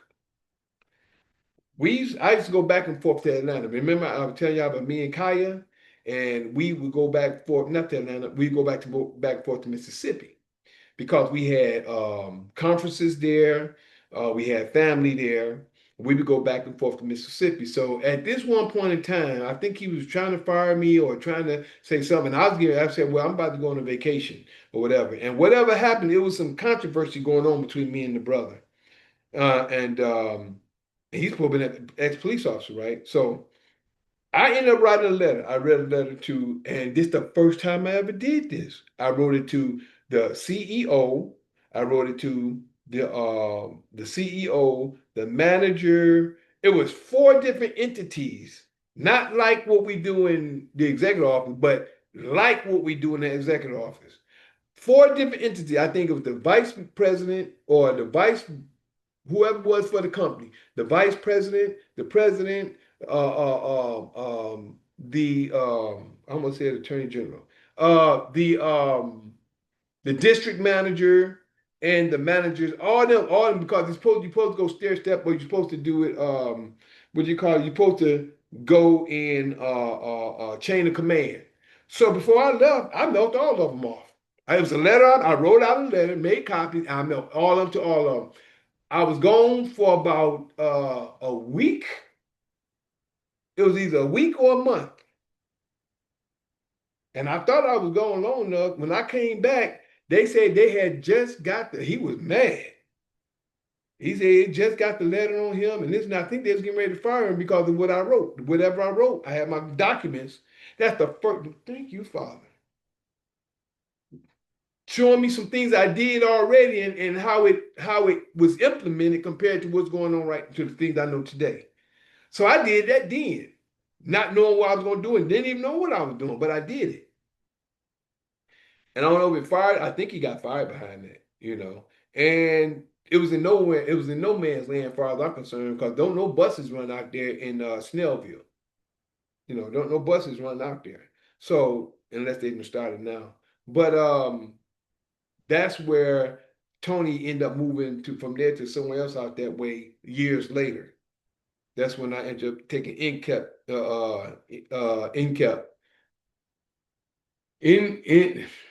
NCAP. I mean, I guess I'm gonna say that right now because I can't remember the name right off. I got him in my phone, but I don't know if he still have the same number. But I got it. I think I got his email because his face still come up, so I still have his email. But uh, NCAT, I believe it is. Um, I ended up introducing him to him, but and he was real. When it comes to stones, he was real like what you call it when you real, he was real not vibrational. He was real not emotional. He can really feel the vibrations from stones and stuff. He was real active, and he was like, and he was over there. But that's later on down the line. But yet still, I ended up introducing him to Tony. That was later on because he was actually me, him. Let me get back to that. I'm back to where we was at the house. Now me, MCAT, and I just wanted to put that in there because that was in between the time that needed to be said, just a point of memory that needed to be understood on that point of view. So now we're back to 2010. That was earlier. Now we're back to 2010. And I'm just gonna say this. We at the house, and like I said, we had two big bongos, me, Zen, and Tay. Now, what I would do, I would get up early in the morning and I would light sage. I would light sage, and I walk around the house and I would say a little chant. And I walk around the house with the sage, around the whole house, sage in the whole house. I will almost look like I see spirits in that, what's going like I was getting rid of the spirits in the house. And then it was early in the morning, like about 5, 6 o'clock. And then I put the sage out. I get the bongos out, and it's me. I'm the one who do this. Then I got there, boom, and I start I start playing. It got to the point I was the alarm. I was like the rooster in the morning. I get up and I start playing. And after that, we'd sit down and we'd have like a ritual. Nothing evil, nothing like that. Just ritual on the day, thanking the Creator, thanking Him for everything. It's more like a prayer. We sit down. From what I remember, we sit down more like pray together in the morning, pray for prosperous and things like that. And like I said, Zen, he was spiritual as far as I understood. So we would sit down, we would pray and everything, and then we get up and then we get our day going, do whatever we're doing, we're going to work, getting out, whatever we do. So now comes the time. We doing that. That's just a part of where we were. That was in East Point. We were staying in East Point at this time, with the house. Then let's see what else will happen, right? While we at the house. Like I said, Desiree will come see me every so often, but it would be every so often. So now the time comes for the mitzvah. And I think I shared that with you now. I know this was in 2010 because it was after the time of this was after the the um the Sarvin situation. And that was from 2000 June of November 2009 till June of 2010.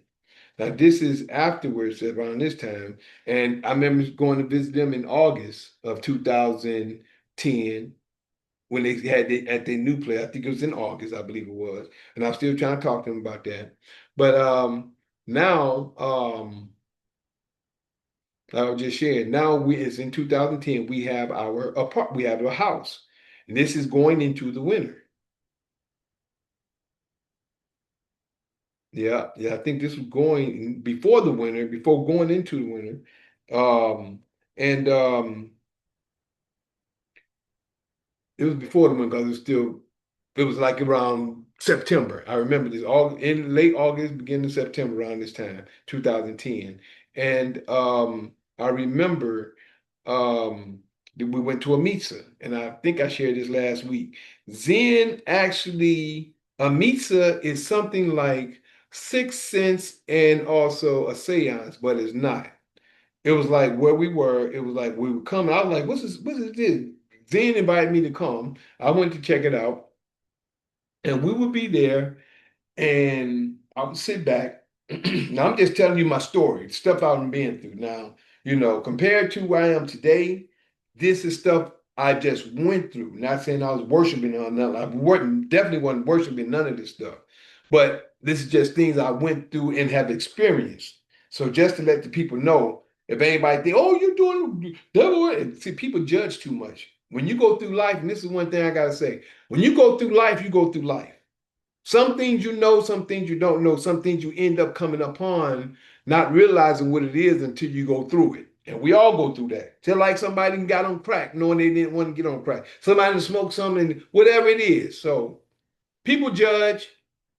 When you're pointing the finger, you got three pointing back. So I'm just gonna let you know. I'm just open with sharing my life because these are the things that happen in my lifetime. So I'm just sharing this information just so when I make my book or my movie or whatever, I can remember most of it. And then the people that's a part of it, I can go get them because everybody sees things from their own eyes. You know what I'm saying? People see things from their life is different than the way you live it. So they see things from the outside than you looking from the outside looking in than me on the inside looking out. So I'm just telling you the way I see it. Um, now we at the house, we got the house, and we went to a misa. And this is where I was at. We was at a misa. I went with Zen to a misa, right? He was telling me about it. I said, I didn't understand. I didn't understand. So I just we went. I'm sitting in the room. I'm sitting there. And so they do like a prayer ritual or what have you. And this is when the woman is sitting up there in a chair and they're trying to find out who murdered her son, right? Trying to find out who murdered her son. So they're saying and doing whatever they're doing. And I'm not understanding what's going on, but I'm just sitting back seeing the situation. End up, seeing just sit up and did this guy have a certain something song? The mother back said, yeah. Were they here and there? She said, yeah. Did they have this color in this car? And yeah. And Zen just went on in. He just started, well, this is what happened, and that's what happened, and this was going on. He was more like asking questions. He didn't tell what was going on. But this person, and was it two people, and he mainly solved the murder. Like I said, he was a medium. So his spirit gave him the understanding of what was going on and from what she knew compared to what happened. And he broke everything down, you know. So he told everything and everything happened. And it was like once that was over, then it was like the spirit was still in the room. So the people that was there, they was able to almost everybody knew, and they say this and that and this and that about you, this and that. And they was giving the information on everybody. When they got to me, that reminds me in my dream in 98. When they got to me, the prophet said, God got big plans for you. So now I'm seeing here at this time, when they got to me, they said, how did they tell me? He said, scientists of the universe. The spirits told me from them. Scientists of the universe, when they got to me. And they always gave me good, I'm just gonna say fortune. I'm just gonna say good fortune, but they gave me good fortune anytime they only did it one time. The next and we did that day. We left, and it was, everything was good or whatever. We went one more time, and this sister named Alexis. Um, oh yeah, this was all 2010 because in November 2010 I had something else come up. Thank you, Father. See how these things is happening. So this sister named Alexis, right?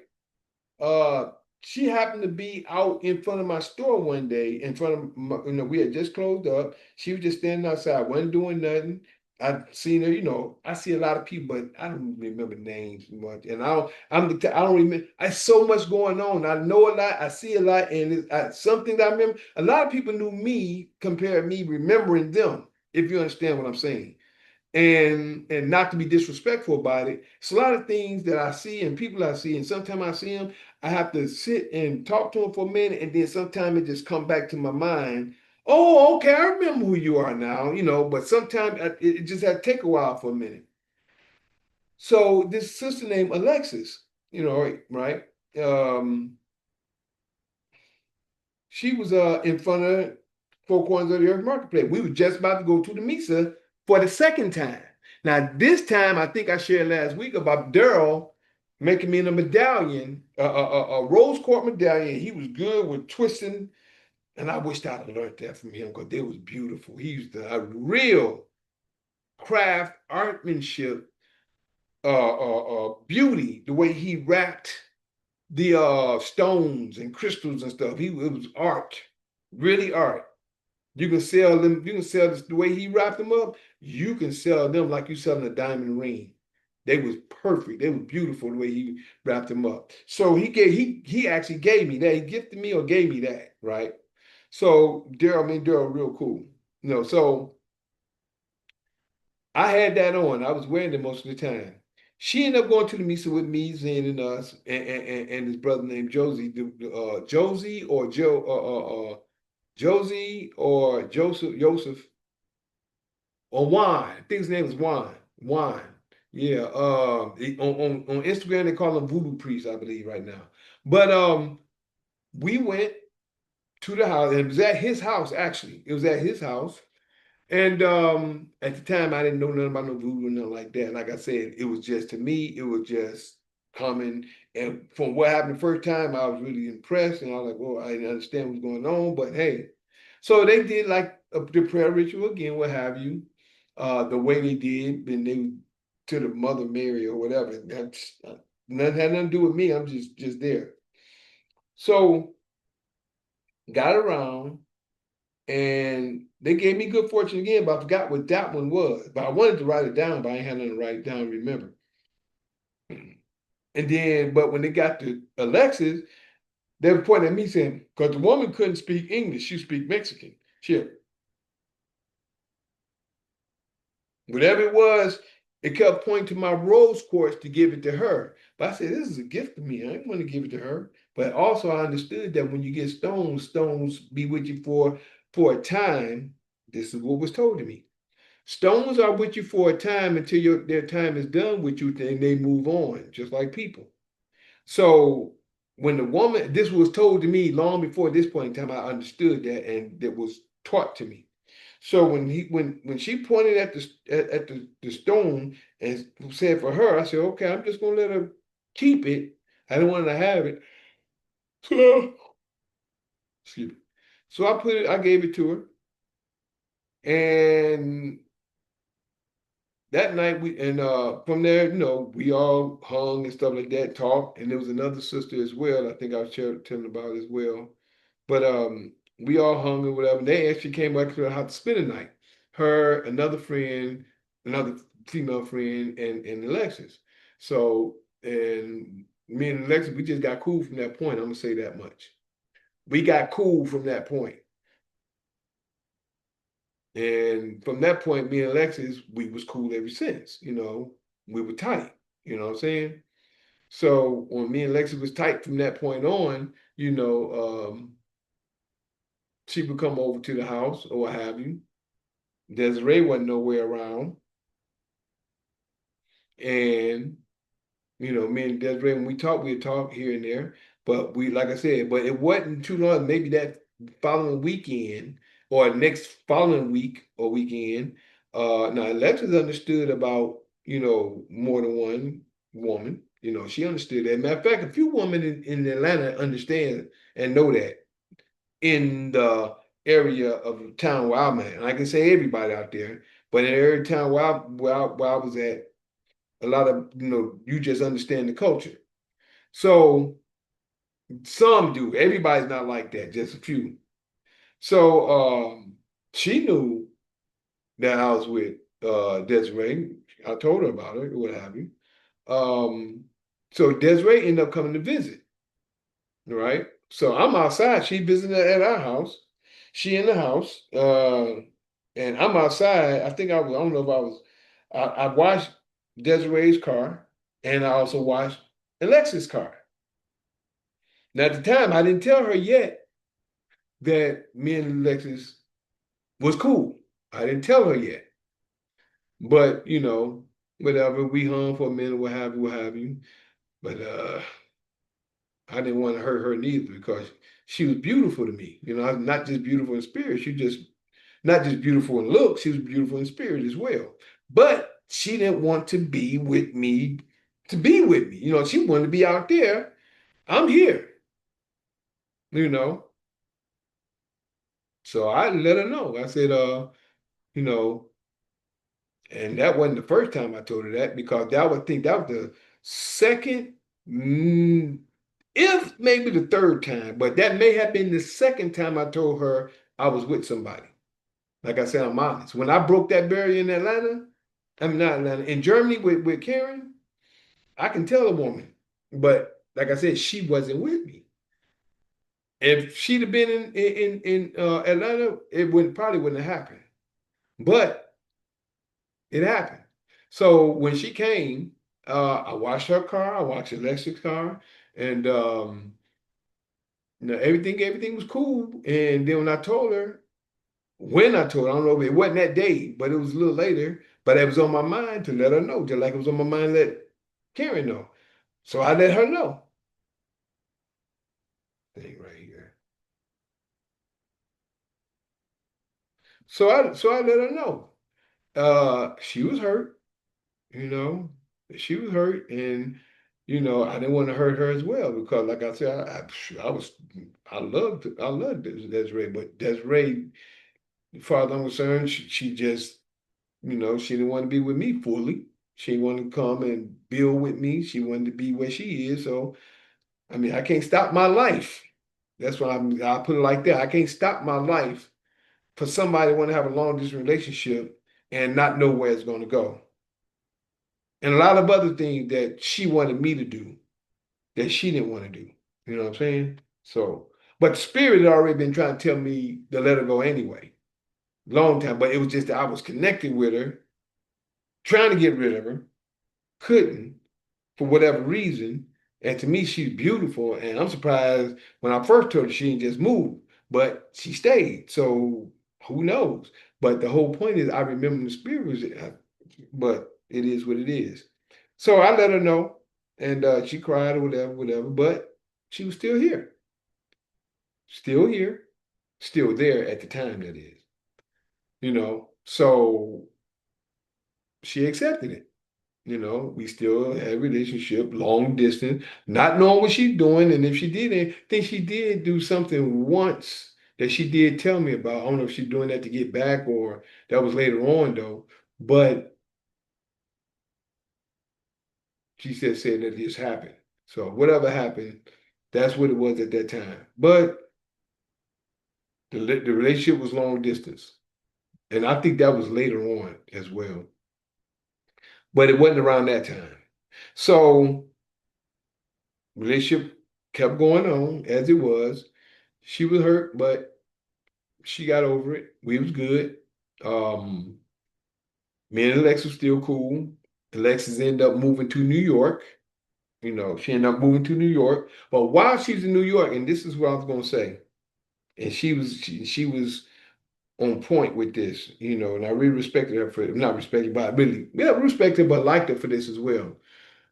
She had my back. You know what I'm saying? She had my back. I had her back, you know. Um, and when she moved to New York, I was getting started. I called it the panel of the Moorish Society. And I'm going to start that in a few minutes. I'm going to start that in part two. The panel of the Moorish Society.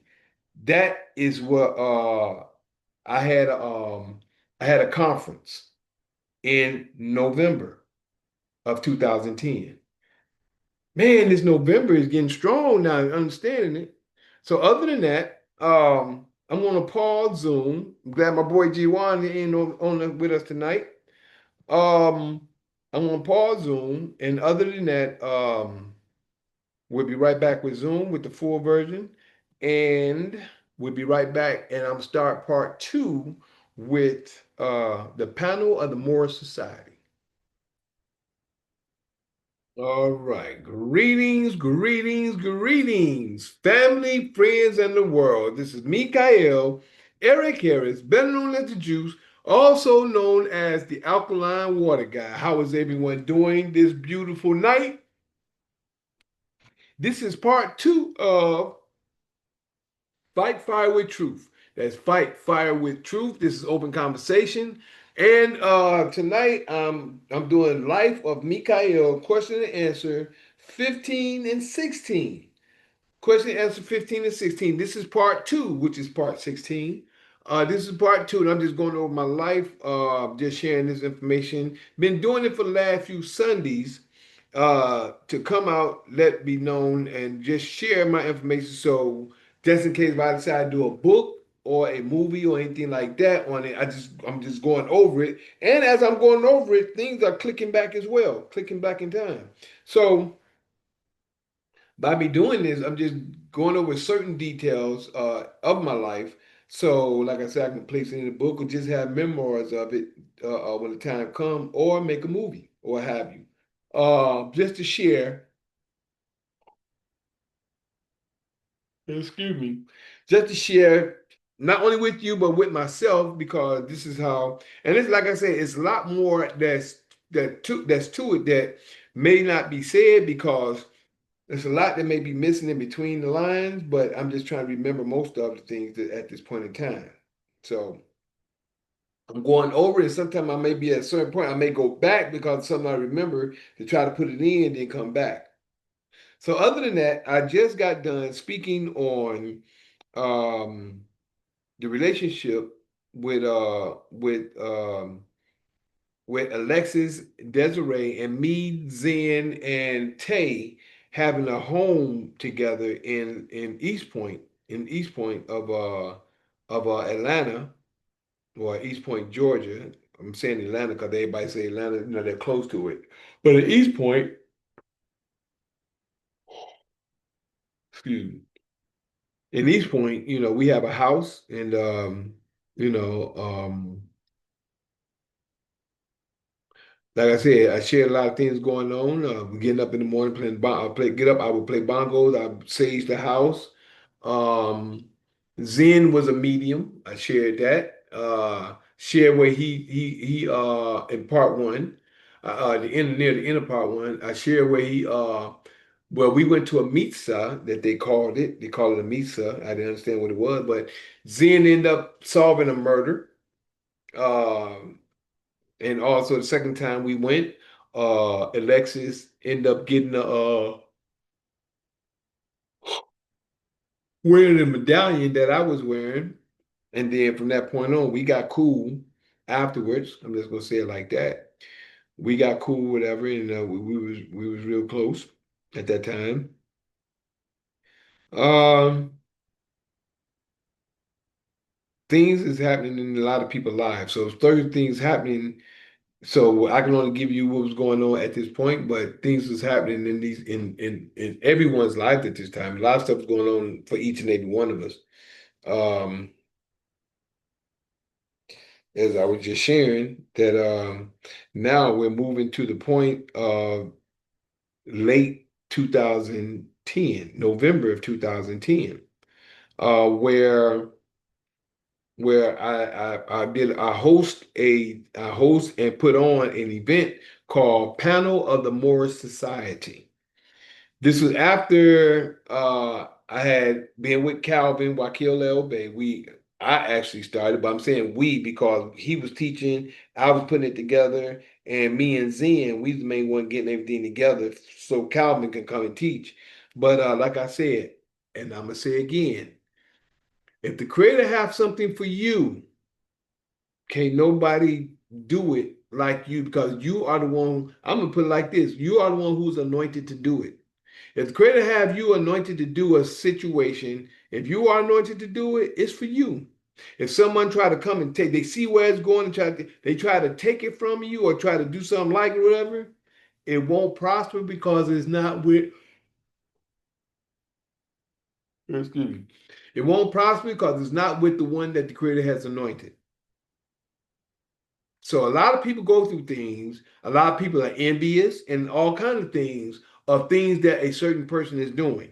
So you have to be aware of your surroundings and you have to understand and grow from your surroundings as well. Because a lot of times you can go through something, it's for your learning. Because that was for my learning compared to where I am today. So that was for my learning with Calvin Wakil Bay and the situation I learned from that incident, like I have learned in time past. But now, as I was sharing, I got together. I got together this panel of the Moore Society, right? Alexis has moved to New York. She's in New York now, but she's still handling things over the phone, and I really applaud her. She did a great deal and a great job for what she did. She she handled things. It was me, and I was the host. I got everything together, but she kept in contact with everybody from New York, and there was different Moorish groups. We had about 12. I'm gonna say eight. I think it was about eight. 112. It was about eight people on the panel, eight different Moorish groups. Because this is what I'm learning now. I'm learning this. When it comes to this knowledge of the law. This is where I'm at now, learning more of the law when it comes to being sovereign. Because a lot of people put the word sovereign when you say sovereign, or you're a Moor. And when you say that, that connects it, but sovereign only means free. Sovereign, that the word sovereign only means free. It's just that the Moors use that information, or the people use that word and they associate that word sovereign with more. When sovereign only means free. You're just a sovereign principle under the creator. You know what I'm saying? So whatever your nationality is, you're sovereign under that unless you're a slave to the system. So this is what's going on today. But I didn't know all that like I know it today. So all I'm saying is at this time, I brought about eight different groups. One group came out of they came all the way from I think Miami. I think it was Miami. They came all the way, they heard about it, they came all the way to be there. Now, I'm gonna share something with you I'm gonna share some with you that may cause they when we came to meet, when we met, I had a spot in Little 5 Point. It was like a little restaurant. We would meet there like on a Wednesday night. And I think we would meet there like once a month, because we did it in November. And I think we started it up like in September. I thought about it and got everything together, rented the place and everything, got everything together. So I think it was every Wednesday we would get whatever. I think it was once a week we would get together, or maybe twice before we had the event, right? And it was several different Moorish groups, and I think it was eight different ones on the panel, right? And what I did was, and this is how you can show unity. This is what I said. Excuse me. I told everybody. I said, listen, y'all, we're not going to speak on nothing negative. Everything we speak on the panel is going to be positive. You can't be negative. Nothing is going to be spoken negative. If we speak on something and somebody brings something negative, don't we say we address that later? Because we got to look like we on the same position and same. And I'm telling you, the way it went, when it came up, when we did have it, the Panama Society, I had tickets, little red tickets. The tickets was red. You know what I'm saying? Like I said, I'm learning different genres, different information. I even put my paper in the my information in the paper when I was there to call. I don't know, change my name or change my status, but I did that too. It's a lot of stuff I've done, compared to where I am today. A lot of stuff I've done. So at that time, we had the Panama Society. Uh, we had it was phenomenal. The only thing was it was a woman with the brother that came in and the you can tell the discipline of everybody else compared to that couple that came out of Miami. You can see it. And if y'all know on Instagram, Tassili Raw Reality, if y'all remember it, she was one of the first ones to get my teeth. I don't know if I shared that. She was one of the first, but that was in 2000. Was it 2011? No, she was getting it before then, I believe. But I believe she started getting it around. She started putting me in her, she ain't cause I don't think she opened up, and I don't think she opened up until whenever she opened up. I forgot when, because I think she had a 10-year anniversary not too long ago. I believe it was. I don't remember. I forgot. But it was an anniversary she had some time ago. But she was one of the first ones that I put my product into.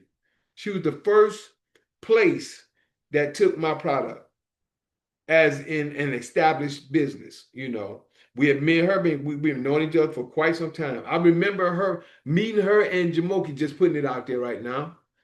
But let me jump back to that. My mind is on this now, so I don't want to forget it.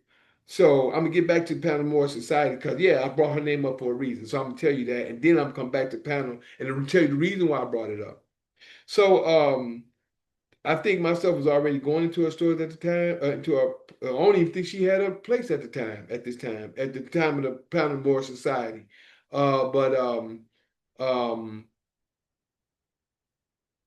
what I was going to say is that when she got to Silly's Raw Reality, she was one of the first places that I put my product into. One of the first establishment that that I was selling my stuff out. She was getting my stuff wholesale. She loved my wholesale price, and she was getting it from me. And then everything was going good. I'm just gonna say that when she started her business, I think it was after that. But oh yeah, I remember what I was saying. The first time I met Tassili and his brother named Jamoki. His name is Jamoki. I think he moved from Atlanta now, but first time I met her, I was we was at this place in the little 5 Point area. We were sat outside because this is like a little place where we used to have we used to go do this what you call it when you go to a place and get real hot. Can't think of the name, But we used to go to this place in near the little Five Points area where we would go and we would get into the it's like a steam house, but it's outside, it was outside stuff. It was steam house. They used to have that. We used to go out there and it was a nice place. It was a nice place right off of what's that, Memorial? I don't know if there was a memorial or not. Went off Memorial Street, but it was a nice spot. I think it was ran by native. They weren't natives, but they was people of the land. I think that they owned the land, and they would do that on Wednesdays, I believe, or Saturdays. They would have the I can't think of the name. They ain't gonna come to me. And I think the brother name was Pew Fu Puh Foot Pooh. I forgot his name. I'm seeing his face, but I forgot the name. Um, yeah. Ooh, man, so much other things are just popping up to me now. Another brother, kind sisters, people coming up to me that I'm looking at their faces and stuff now. The more I go into the story, so but just sharing that was the first time. It was just in on the land during the daytime. I was out there, and I remember Cecilia, the first time she came by, and Jamoki talked her out of getting my alkaline water. I told her about it, gave her understanding about it and everything. And then he tried to say, well, we can get this other water somewhere else. And I started challenging him, kind of challenging him on it. So what about that water? And then he got to talking, and then whatever. I said, well, bring it here. I'll test it. I test that water compared to my water. And whatever. And then, he got to looking around, Sometimes, when you show up some people that get to talking because they think something other, because her and Jamoki is real cool. Me and Jamoki got to be real cool, but after then is when I really got to know him. And they would have like when we would have like a little get together and stuff like that, me and him got then kind of challenge each other on the floor dancing or whatever. And but the whole thing is that was the first time I remember meeting Tassili and Jamoki out there at that little ground. I forget the name of it. Can't think of the name of it right off. But yeah, that's the first time I met him. And then and the reason why I say because as we got to be cool, me, Jamoki, me, Tassili, and us, we got to be real cool. Um, she was one of the first ones to start getting my waters and my teas. Started getting my waters and my teas. From what I can remember. I definitely know the water. But I don't know about doing the teas at the time as well. I don't know. I don't remember. I don't remember. I might have been, I may not have been.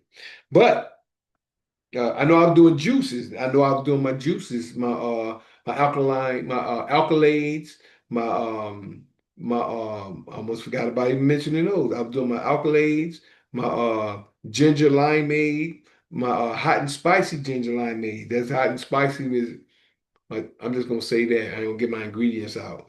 But they was selling like hotcakes. That's all I can say. The water was selling. I hadn't started, I think I started doing those before I started doing the teas, or I started doing those and the teas, but they sold, they were selling well. But that's when I in Atlanta as well. But at the reason why I brought meeting Cecilia up is because she was at the Moral Society. She actually did like salutations or blessings of the elders and things like that. And she was selling food there, right? I was gonna have a few people do it, but she wanted to be the one to make the sales there.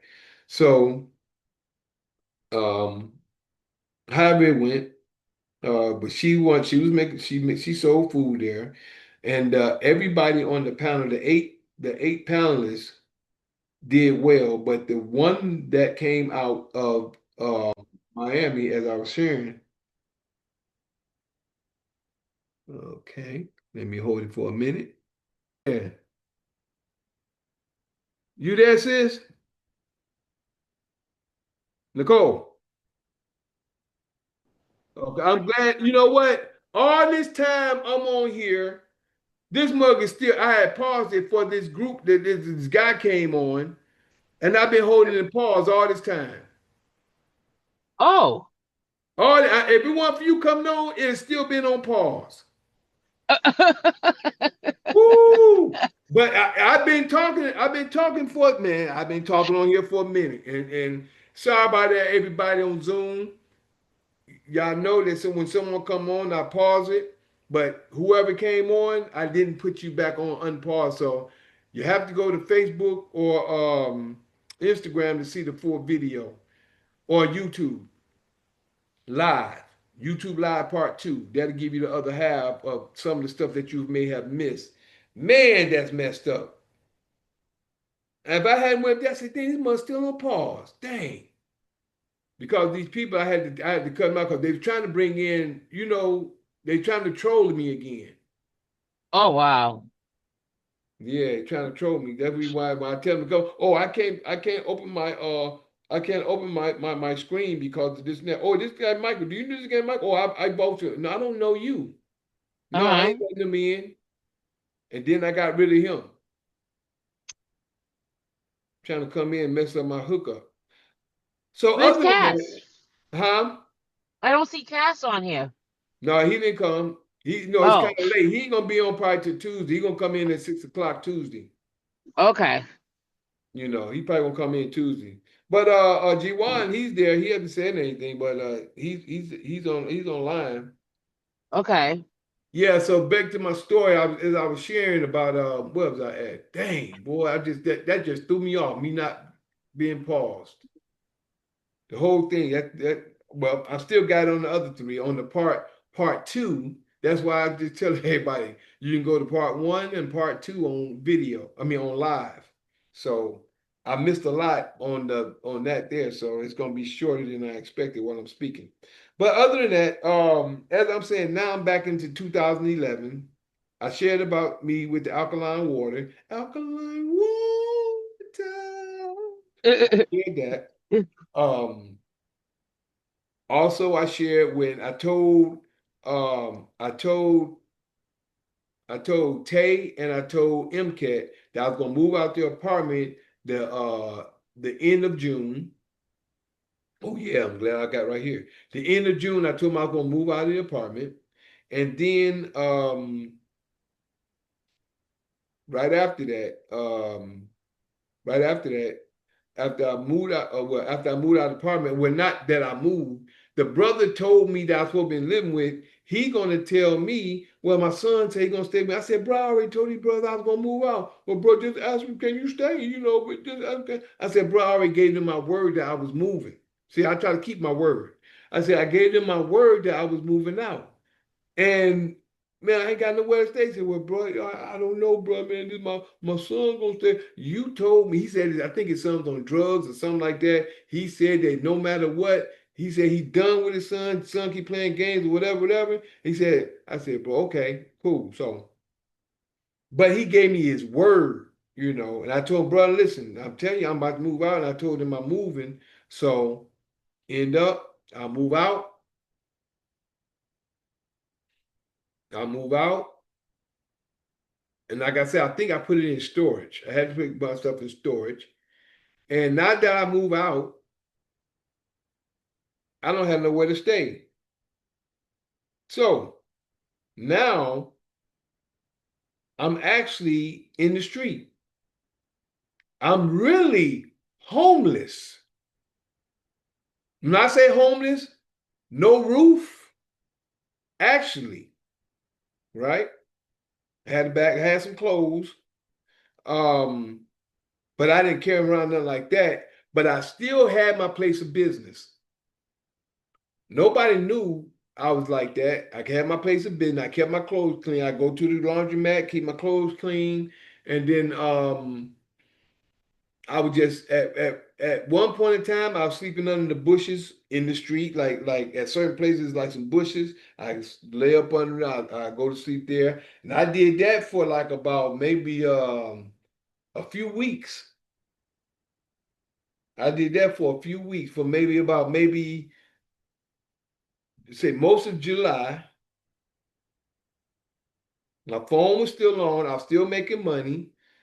A lot of people didn't know what was going on because I didn't let people know my business. But like I said, when the guy told me that, and I look at this as lessons. Like I said, everyone should sit back and go over their life. No different than what I'm talking right now. Go over your life and check your life out and see the lessons that you have went through. And you may realize, like I'm realizing right now, about a lot of things that came out of my life. I don't even know if they got no, they didn't get the rest of the point. They probably did get the rest of the panel of the Moorish Society. I think I did because I stopped it from them young guys or whoever it was that trying to come in. So, but other than that, I was homeless, really homeless. I'm not talking about homeless like I ain't got no home, so I'm living with somebody else. No, I'm talking about I was homeless for real. I was homeless, but I wasn't poor. I had money. I was making money, but I was homeless. So, like I said, for about maybe a month. Yep. For about a month. Yep. What would happen is that I was, like I said, I sleep on the shrubs or certain places. I think I did try going to a shelter a couple of times. Yeah, I think I did. Yep. Yeah. Near downtown Atlanta. I think I went there about 2 or 3 times, but I couldn't handle that. Mm-mm. And I think I started getting my mail going there for a minute, for a quick minute. My mail started going there too. Yep. I'm just remembering stuff that I went through, and I almost did that was going out of my mind. I almost forgot about that. Yep. So I was homeless. Um, After being homeless, now that was during July. Coming up on my Earth Day in in 2012. My Earth Day coming up, right? So my sister invited me to come out to Mississippi. She invited me to come out to Mississippi. They said they're going on a trip to Alabama. They're going on a trip to Alabama. They're going to this water park. So um, I don't even think I had started staying. I started staying behind the store that I work at. Nobody knew, and it was like an attachment on the back, and they didn't have an actual door on it, so they had like a door prop up on it, and they had like a real big somebody that had ended up getting the business, getting the that part of the building, ended up putting a big barbecue grill in the back, real big barbecue grill across the back, but it was closed in, and they just had a which a wood plank, whatever. They just leaned up against the door in the back, right? So at one point in time, I started going back there and laying down. After being out there out in the streets for so long, I started going back there in the back. I know that's okay. So I ended up getting two pillows from a couch. I think we had it inside the thing that she probably threw away. I got two pillows from the couch and a little small, throw pillow. And, I had like a little cover. So I would lay back there. And then what I would do is, I'm going to tell you the truth. I go get a bucket. I get a bucket. And right next to us was a restaurant, was a Mexican restaurant right across from Four Corners of the Earth Marketplace. I'll go right across over there, fill it up with water, cut the water off, come back up, and get in my little spot where I'm at, get naked, wash up, and then what I would do, I would spray myself down with what they call it, in the brown bottle, the what's that kind of the alcohol in the brown bottle, they call it dang, I can't think of the name of that. Peroxide. Peroxide. Peroxide. I'll peroxide. I put after I take my little wash up and everything. I'll wash up and everything. Then I take peroxide and put the peroxide all over me, right? Clean myself up to go out there, pour the water out, come back.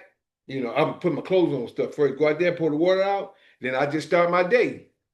I would get up and then I get out, go out, probably go get something to eat before we open up. Cause we will open up around about 11, 12. She'll come and open up the front door.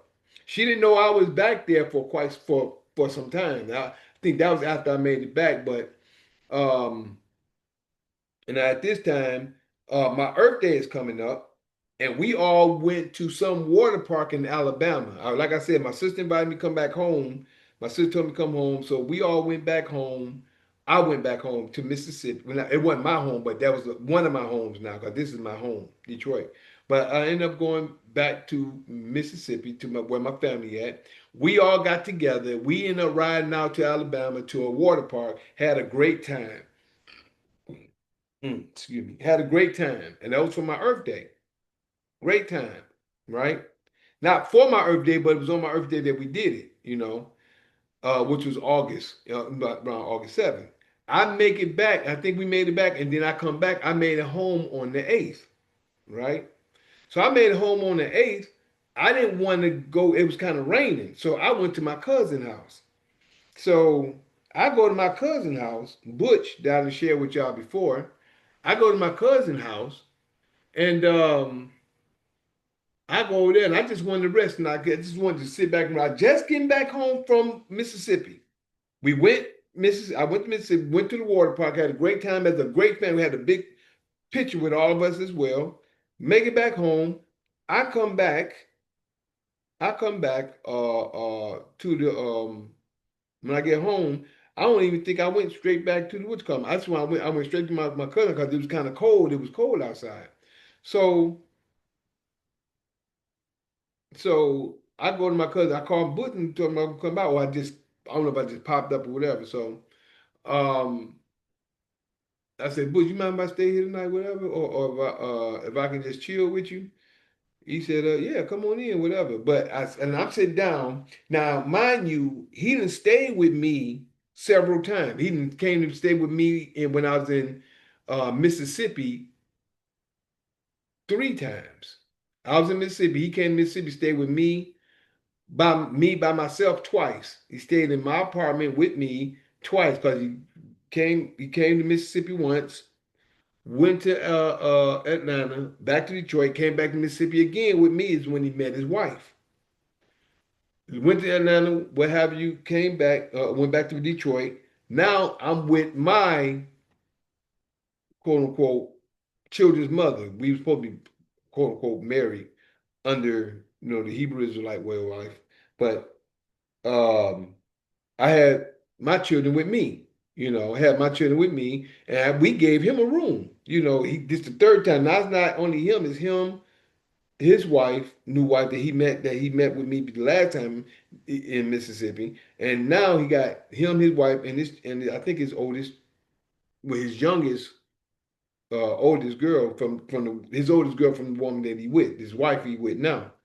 So they stayed with me 3 times. You know what I'm saying? So now this night, I get back home. This is in 2012, right after my Earth Day on the 8th. I get home. It's wet outside, and it was really wet. It wasn't wet in where I was at, but it was just moist and wet. So I just wanted to go. My cousin didn't know I was. I don't think he knew I was staying. I don't think he knew I was out. I don't think he knew I was homeless. But nobody really did, really. So I went to his house and I asked him, can I sit down and chill tonight? It's kind of cold outside. Do you mind if I chill? He said, no, he didn't mind me coming in. Then we sat down and I don't think I was there 20 minutes. Then we sat down. I think he said, yeah, Mike, and this pissed me. I don't know what he meant by it, but it pissed me off. He said, don't let your troubles be my troubles. I said, what? Mike, yeah, don't let, hold on. He said, "Don't let your troubles be my trouble." Boy, I said, "Okay." I just got up, I left. I was mad for him to say, I mean, I didn't even know where he was coming from. I didn't have no troubles. And wasn't nothing going on. It's just that I wanted to stay and I just came from home or from Mississippi, came home, and he's the first place I thought I'd go to because it was raining, it was kind of chilly outside. So when he said that, but I was like, I'm done with him. He gonna play me like that as many times as I done helped him, and he gonna say something like that to me. I ain't asking for nothing. I never ask him for nothing. Never.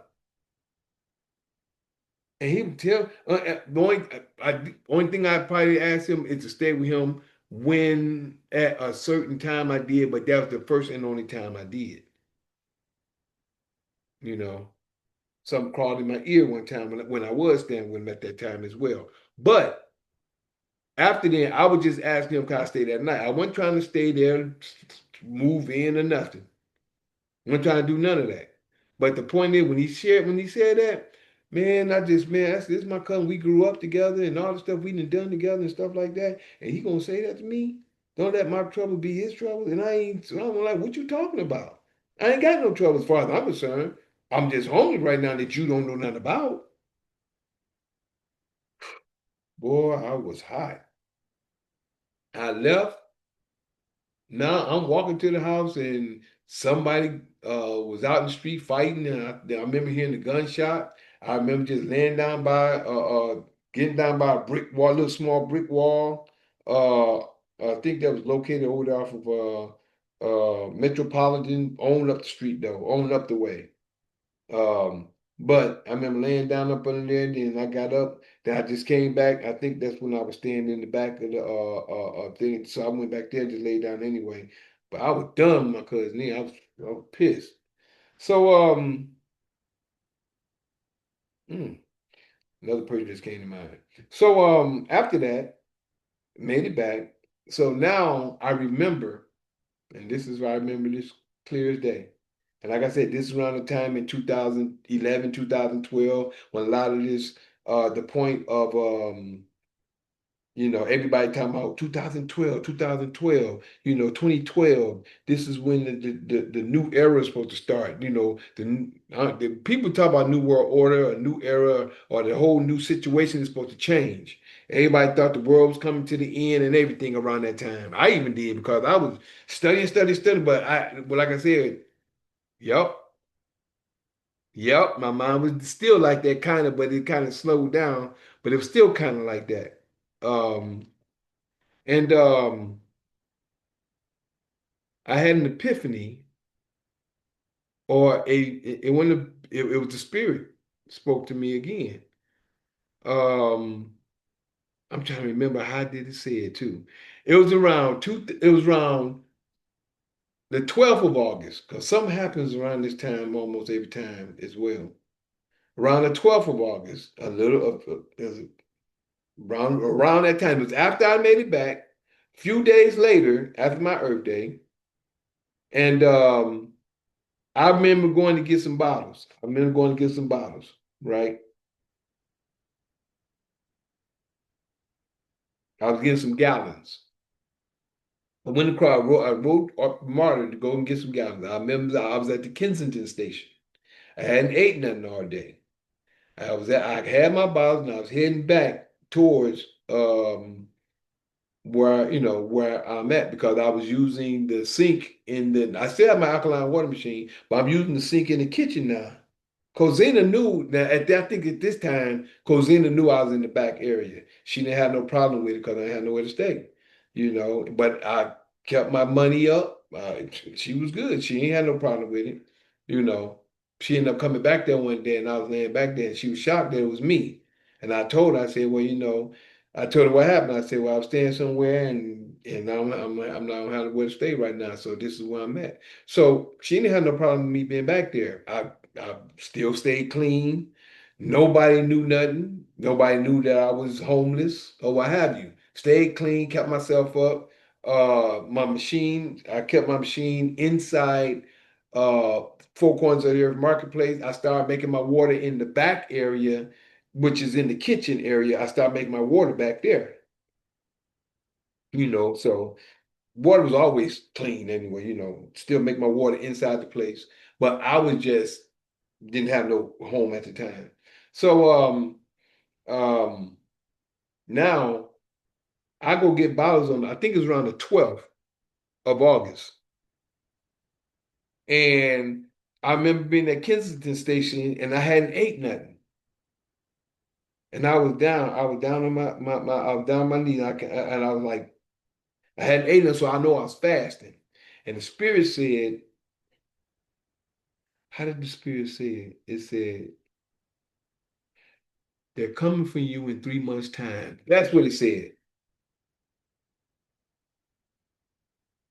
From what I remember and how I remember. In 3 months, they're coming for, no, I said they're coming for you in 3 months' time. Or it's coming in 3 months' time. Something in 3 months' time. Something in 3 months. Whatever it was, that's exactly what I remember. Something in 3 months. The Spirit said it. I got nervous. And then found out that someone went through something, and somebody, not somebody that I know, not that I know personally, but we heard about somebody dying or something like that. And we was really just hearing a lot about spiritual situation. Not really. I said, I'm don't mean it like that. Let me put it right. Um, just hearing a lot about a lot of things happening because of the what everybody knows is supposed to be coming in 2012. Because this is 2011, the end of 2011. Yeah, this is end of 2011, going into 2012. End of 20, this is all 2011 that's happening now. So, and this is like I said, I'm out. I'm homeless already. I'm homeless from June. From June, I'm in August. Then it said they're coming for you in 3 months' time. I'm nervous. When I heard that, I didn't know what to think. All I know is that a lot of stuff is going on right now. We hear a lot about the tank. A matter of fact, um, I was thinking I was taking some water to Silly, and I ended up sitting down with them. They didn't even know the situation I was going through at the time. And it was only 3 months. I was only homeless for three. I wasn't like I was long for a long time. Was it 3 months? No, July, August, September, October, but August, September, October, November, 3 months. They're coming for you in 3 months. Exactly. They're coming for you in 3 months' time. I didn't know what to think who they were.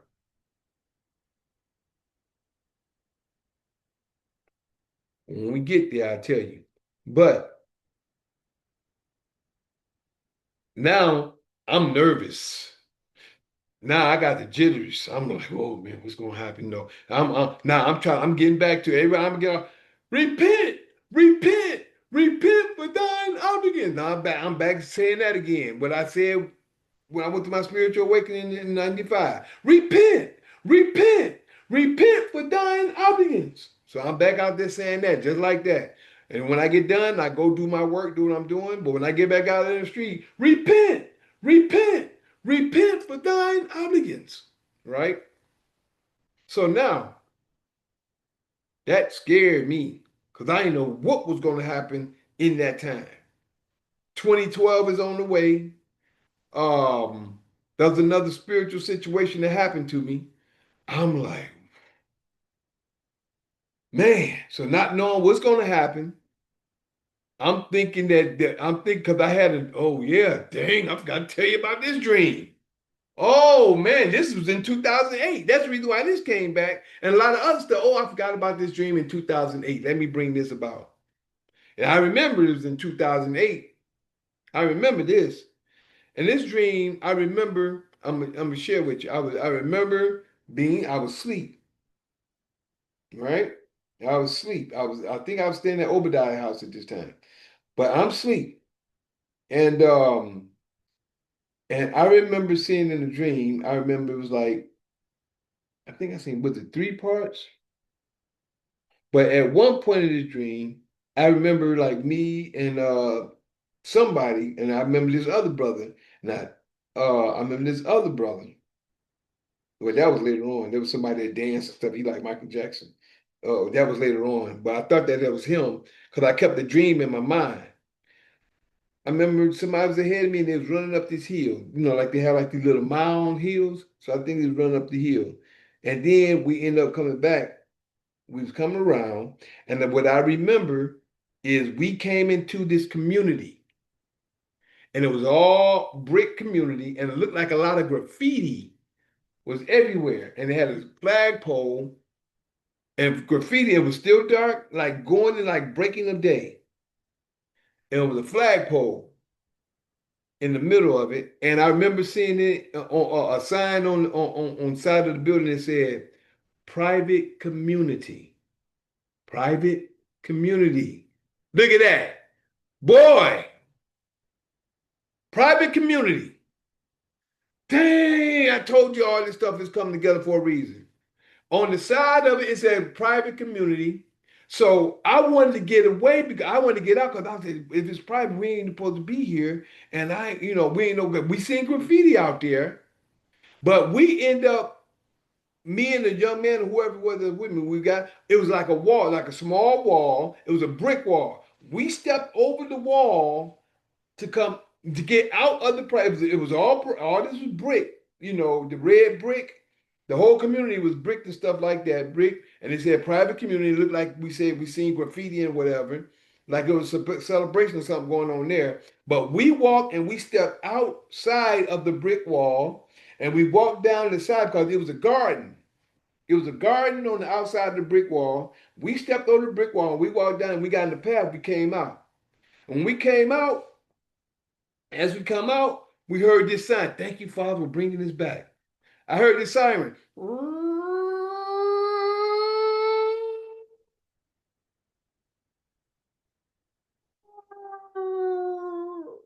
Then it said, those who would be in the community will be locked in the community. Those who are outside the community will be locked outside of the community. That we heard loud and clear. Next thing you know, I remember being inside this camp. It was inside this fence. Next thing you know, I remember being inside the fence. Now I don't know if it was me. It could have been me looking through somebody else's eyes. But I remember being inside this fence. And as I was walking, I remember saying, I told you. I told you. And there was one guy looking over there, looking at me like he was mad because he was in, but he was mad, but like he was just mad. And he looked at me, I said, didn't I tell you? So whatever it was, and I'm thinking at this time, because even when me and Joanne went back around, I forgot when we first went, I wanted to be outside of the 285 circle. This was in 2020. Yeah. No, it was it was 19 or two. No, we went 19, we went back in 2020. In 2020, I wanted to be outside of the 285 circle. If they locked everybody in, I wanted to be on the outside. So me and her got an apartment, not apartment,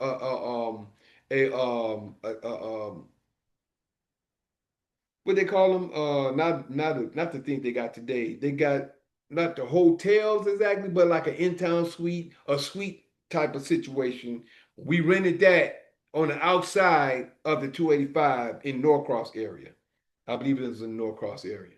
But yeah, we were. I was still skittish. I was skittish around that time. But that was when me and Joanne went. That was in 2020. But back to the time, this was 2008 when I had the dream. So that dream was always stuck with me. So now, when in 2012, when I had when that epiphany hit me and the spirit said they're coming for you in 3 months' time, I was like, man, I was scared. I was nervous. So I ended up going to the facilities. I think I brought her some water and I told her about the dream, I believe. Think I told her about the dream, and I think she was telling me about these tanks and stuff and certain things going on at this time. A lot of stuff started going on now. Now, that's one point. I remember talking to my brother Greg, and we had a conversation about that same situation, and he kind of shared some situation on me on it because I'm telling everybody now. I'm letting everybody know I'm back. I made the promise I made to the creator. I don't know if I'm off or not, but I'm letting people know. Then I'm trying to get back on point. So now I end up going to a rooftop, not ball, but a rooftop house party. And I seen Alexis X, Alexis, the one I was with, I seen her ex. And we up there talking, and I told them about my dream. And then the brother, he told me, man, I seen these tanks on the railroad. They just a lot of tanks. He said, man, I think he said he counted up to 50 or he counted up to 100, then he stopped counting. He said, man, this man, all these tanks is coming. He said, I just seen these tanks just coming one after another. And at this time, we was telling everybody about the FEMA camps. We was talking about the Rex 84. We was talking about the coffins that they had out there to put 3 to 5 bodies in. All this stuff was coming around this time of coming into 2012 from 2011, and a lot of this information was really being out there. We talked about the Georgia Guidestones when they were talking about shortening the population. All this stuff was coming out at this time, 2011, going into 2012. So when the spirit told me that, man, all I could do, man, I was just alert, looking and nervous and everything, right? It's a crucial point in my life at this time. Homeless, going through certain situations. Spirit just said they're coming for you in 3 months' time. I'm like, man, didn't know what to look for. End up, like I said, I had a lot of friends. So my brother, stop Zoo, Zuru, Zoo. Oh man, this is a brother. I don't know if he was in the Moorish nation, but he was a brother who was well known. He passed on. I actually got his picture in my phone. I ended up his sister, his wife name was Tawat. If I'm saying her name right now, Tawadia, Tawat. I can't remember. Boy, these names get me. And the faces I'm looking at, I can see the faces right here, but they made they made a trip. They made a trip to go to not Arkansas. What's the not Arkansas? But what is it? Not Kansas, not Arkansas. It's close to Alabama or right, not too far. Not Alabama, past Mississippi. Past. Oh man, but it's up further north. I'm surprised I can't. Dang man, me with these. Not Arkansas, but it's another one. Where did Bill Clinton and Hillary Clinton come from? You remember? In Arizona? Arizona. No, no, not Arizona. Um, Arizona is way out there. Where's Arkansas? Arkansas. Is that Arkansas? Is that Nebraska? No, wait, hold on. Arkansas. Where's that? Crystal. I'm not sure. Arkansas. Ah, man. Wow, man. Colorado. Is it Colorado? I think it was Colorado. It might have been Colorado. It's close to Colorado Springs or whatever. I believe it was near Wait, so Colorado. what is it? Aspen? No, no, no, no. It sounds like Okay. Colorado, Arkansas, something around like that. But I think it's Colorado. I think that's what it is. It's not Arkansas. I know Arkansas is way west. Am I right? I know Arizona is way west. It could have been Arkansas or Colorado. It's one of those two. I can't remember right off. But they made a trip there, Crystal trip. They made a trip to go to, I think it's Arkansas. I think it is. But Arkansas or Colorado, one or the other. They made a trip to go there, and I was still in frantic mode. You know what I'm saying? I was still together, but I was still like, man, I was nervous. I was frantic. So I paid my way to go to Arkansas to kind of get away. And there was some sisters there that really helped me out. I mean, I was like, oh, y'all don't believe, y'all wouldn't know.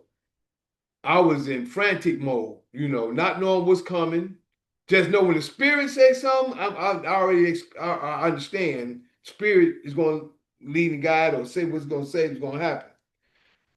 So we ended up going to I'm saying Arkansas for now. We went to Arkansas and went digging. I felt a little comfortable. Some sisters helped calm me down in another instance. Uh, I was just going through some things spiritually and mentally, you could say as well. But I kind of calmed down, and then the brother had me do it wasn't a ritual, but something he had me to do to try to see things in a certain because the people I felt like I really had love there. I'm gonna tell you that because some people would turn your back on some people. They say, man, you crazy. But I had a lot of love in Atlanta. When I say I had a lot of love, people I can almost say I can't almost say I'm gonna say people love me in Atlanta. I had real love in Atlanta with people that was real friends to me. I would say they was really friends. I knew a lot of people, still know a lot of people. Haven't been in contact, but I had a lot of friends in Atlanta that I can really say that was really friends and they really cared. I can say that. You know what I'm saying? And because I was going through some stuff at this time, you know. That's why I understood what Netter was going through when he was sharing with me, and some people looked at Netter in a certain type of way. But I really felt love from a lot of people there. So what ended up happening is that we went on our trip to Arkansas, did some digging. I asked them, I found this, and like I was sharing earlier, if y'all got it or not, or heard it or not, Zoom. As I was sharing earlier about this brother named MCAT feeling you can feel like the stones are calling you or whatever. It was this big chunk about that thick, about that wide. But I'm talking about it was bricks. It's not light. This mug was heavy. That thick and about that big. And when you look inside, the whole thing wasn't open, but on side of it, you can see the chunks of crystals. And I just felt the energy. I just felt the energy from it. It was like I need to get this. It was so big I couldn't put it in the bag enough, so I had to put it under my feet while we was riding home. I had to sit and put it under my feet riding home from the trip from I'm gonna say Arkansas or Colorado, whichever one, but I can't remember right now. But it was under my feet. It kind of helped calm me, and not the stone to help calm me down, but the trip kind of helped calm me down a little bit. And then I was spending a lot of time with the family and everybody, same with with this group of people. And I got one brother named King. He always wore white in Atlanta. He always wore white, and I think he played an instrument. I don't remember which one it was, not right off. But he always wore white, and he called himself King, right? Remember him? I think he went on a trip, but I just remember him as well. But he and I cannot think of the brother's name. It's the cool brother, cool.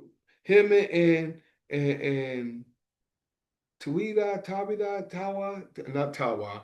Tawa is another brother. I think I mentioned his name earlier, but Tawhida, Tawhida, that's her name.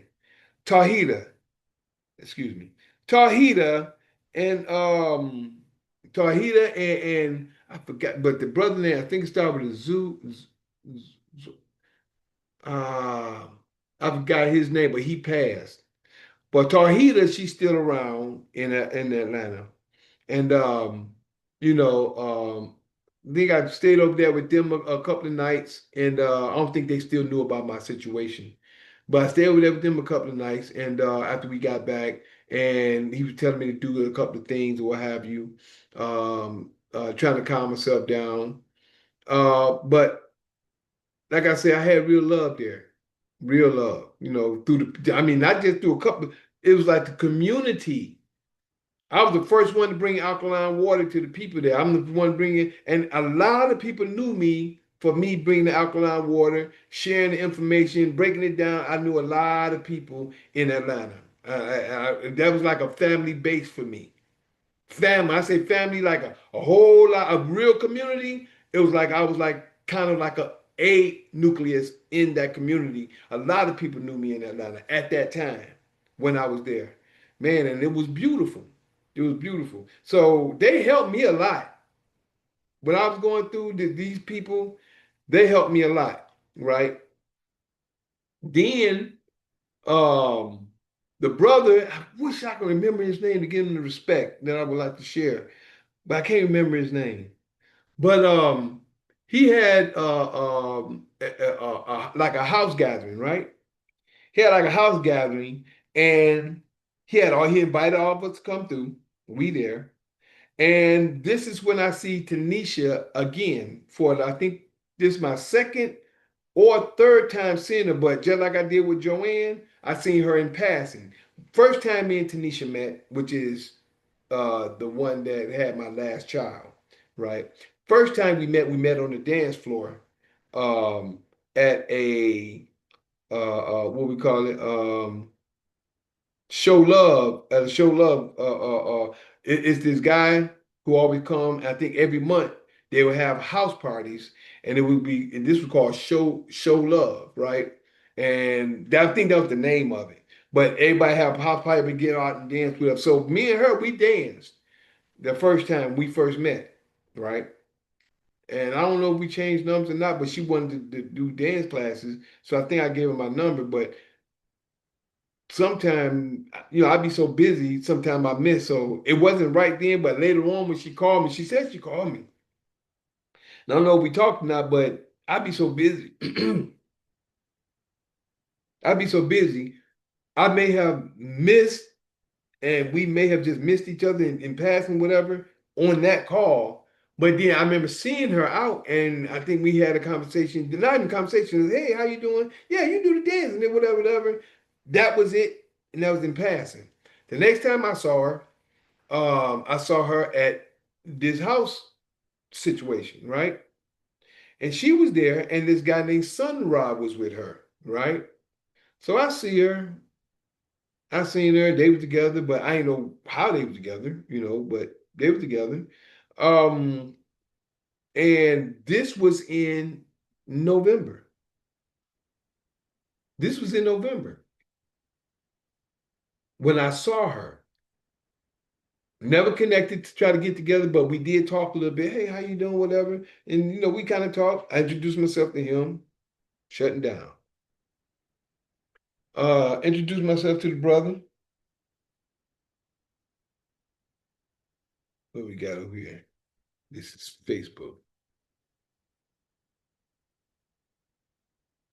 So, like I said, I introduced myself to the brother at the time. And cool, cool. Um, Next thing you know, I think I asked what they're together. They did. And what gets me is that sometimes if I come, I ask if y'all together. I'm just seeing if y'all. A lot of people don't want to just say yes, we together. No, we're not together. It's like, yeah, and are we? They don't say it like that, but that's the impression that I get.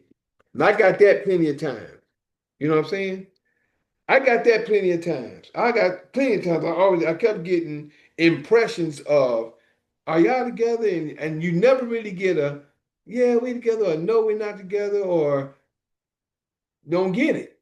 So then when someone try to talk to somebody, other people get mad because you're making a play or trying to talk. I'm straight. If y'all know me, I'm bold. I'm gonna ask you, are you talking to somebody or are you with somebody? Because I want to know. I ain't gonna waste my time. If I know you with somebody, I say okay. But if you ain't with nobody and you just may be talking to somebody, let me know. But we got these people that scared to just say that they're with somebody. And that trips me out. I'm like, you know, but they never saw me in the community. They never saw me with nobody. They never seen me with anybody because Desiree was always in and out. When me and Desiree hung, it was like it was me and Desiree. When she come to Atlanta, me and her get together, we'll go to Willie's and it's us together. It's just us. You know what I'm saying? So nobody really knew Desiree. I never really talked about her. But the guy I was telling you that left something at my apartment, or not my apartment, at the rooming house I was with, and he left for a minute, he came back. I used to always tell him about Desiree. Man, you ain't got no girl. I said, yeah, Desiree.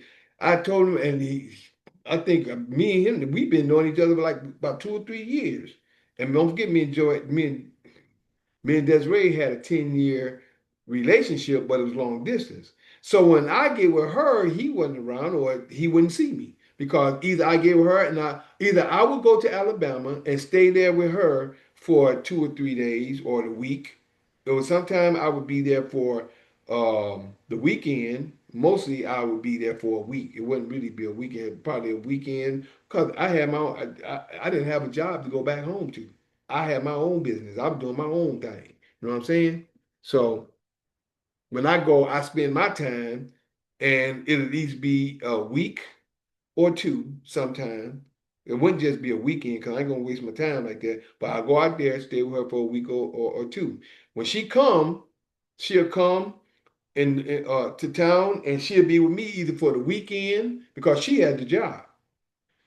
She'll be with me for the weekend or either how 4 or 5 days.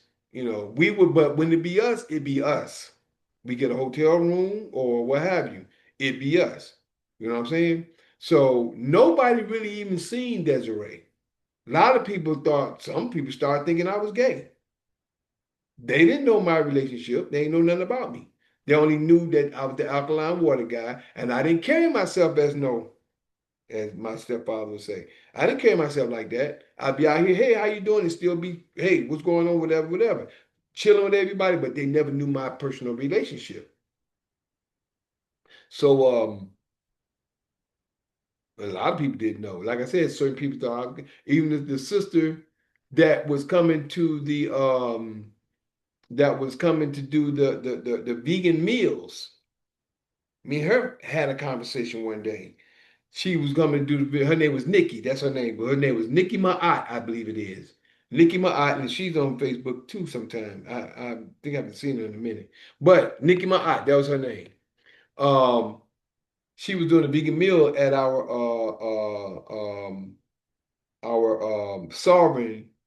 sovereign classes. She was doing the vegan meals. So, me and her, we got close because I'm gonna wear her come. So she ended up talking to me one day and asking me, she said, yeah, just want to ask you a question. She ain't asked me was I gay. She just said, she asked me in a roundabout way. And I said, no, no, no, So she said, well, some people think you like. I said, I don't care what they think. I'm not like that. You know what I'm saying?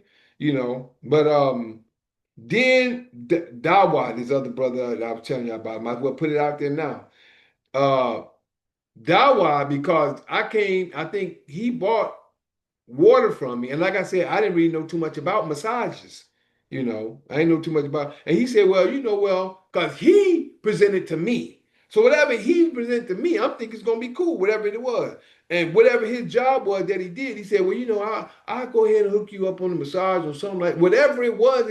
By him being a man, I'm thinking, well, okay, bro, I'll go ahead and give this to you because I'm making sales, and if somebody need, I give. But whatever your job is, fine, no problem at all. And I'm still looking for, and I done gave him waters on different counts of times, and he said he's gonna hook me up. I'm still looking for the whatever it is that you do, you know, and whatever it was, and if it was a massage or whatever type of massage it was, could just be, you can hook my back, whatever it was.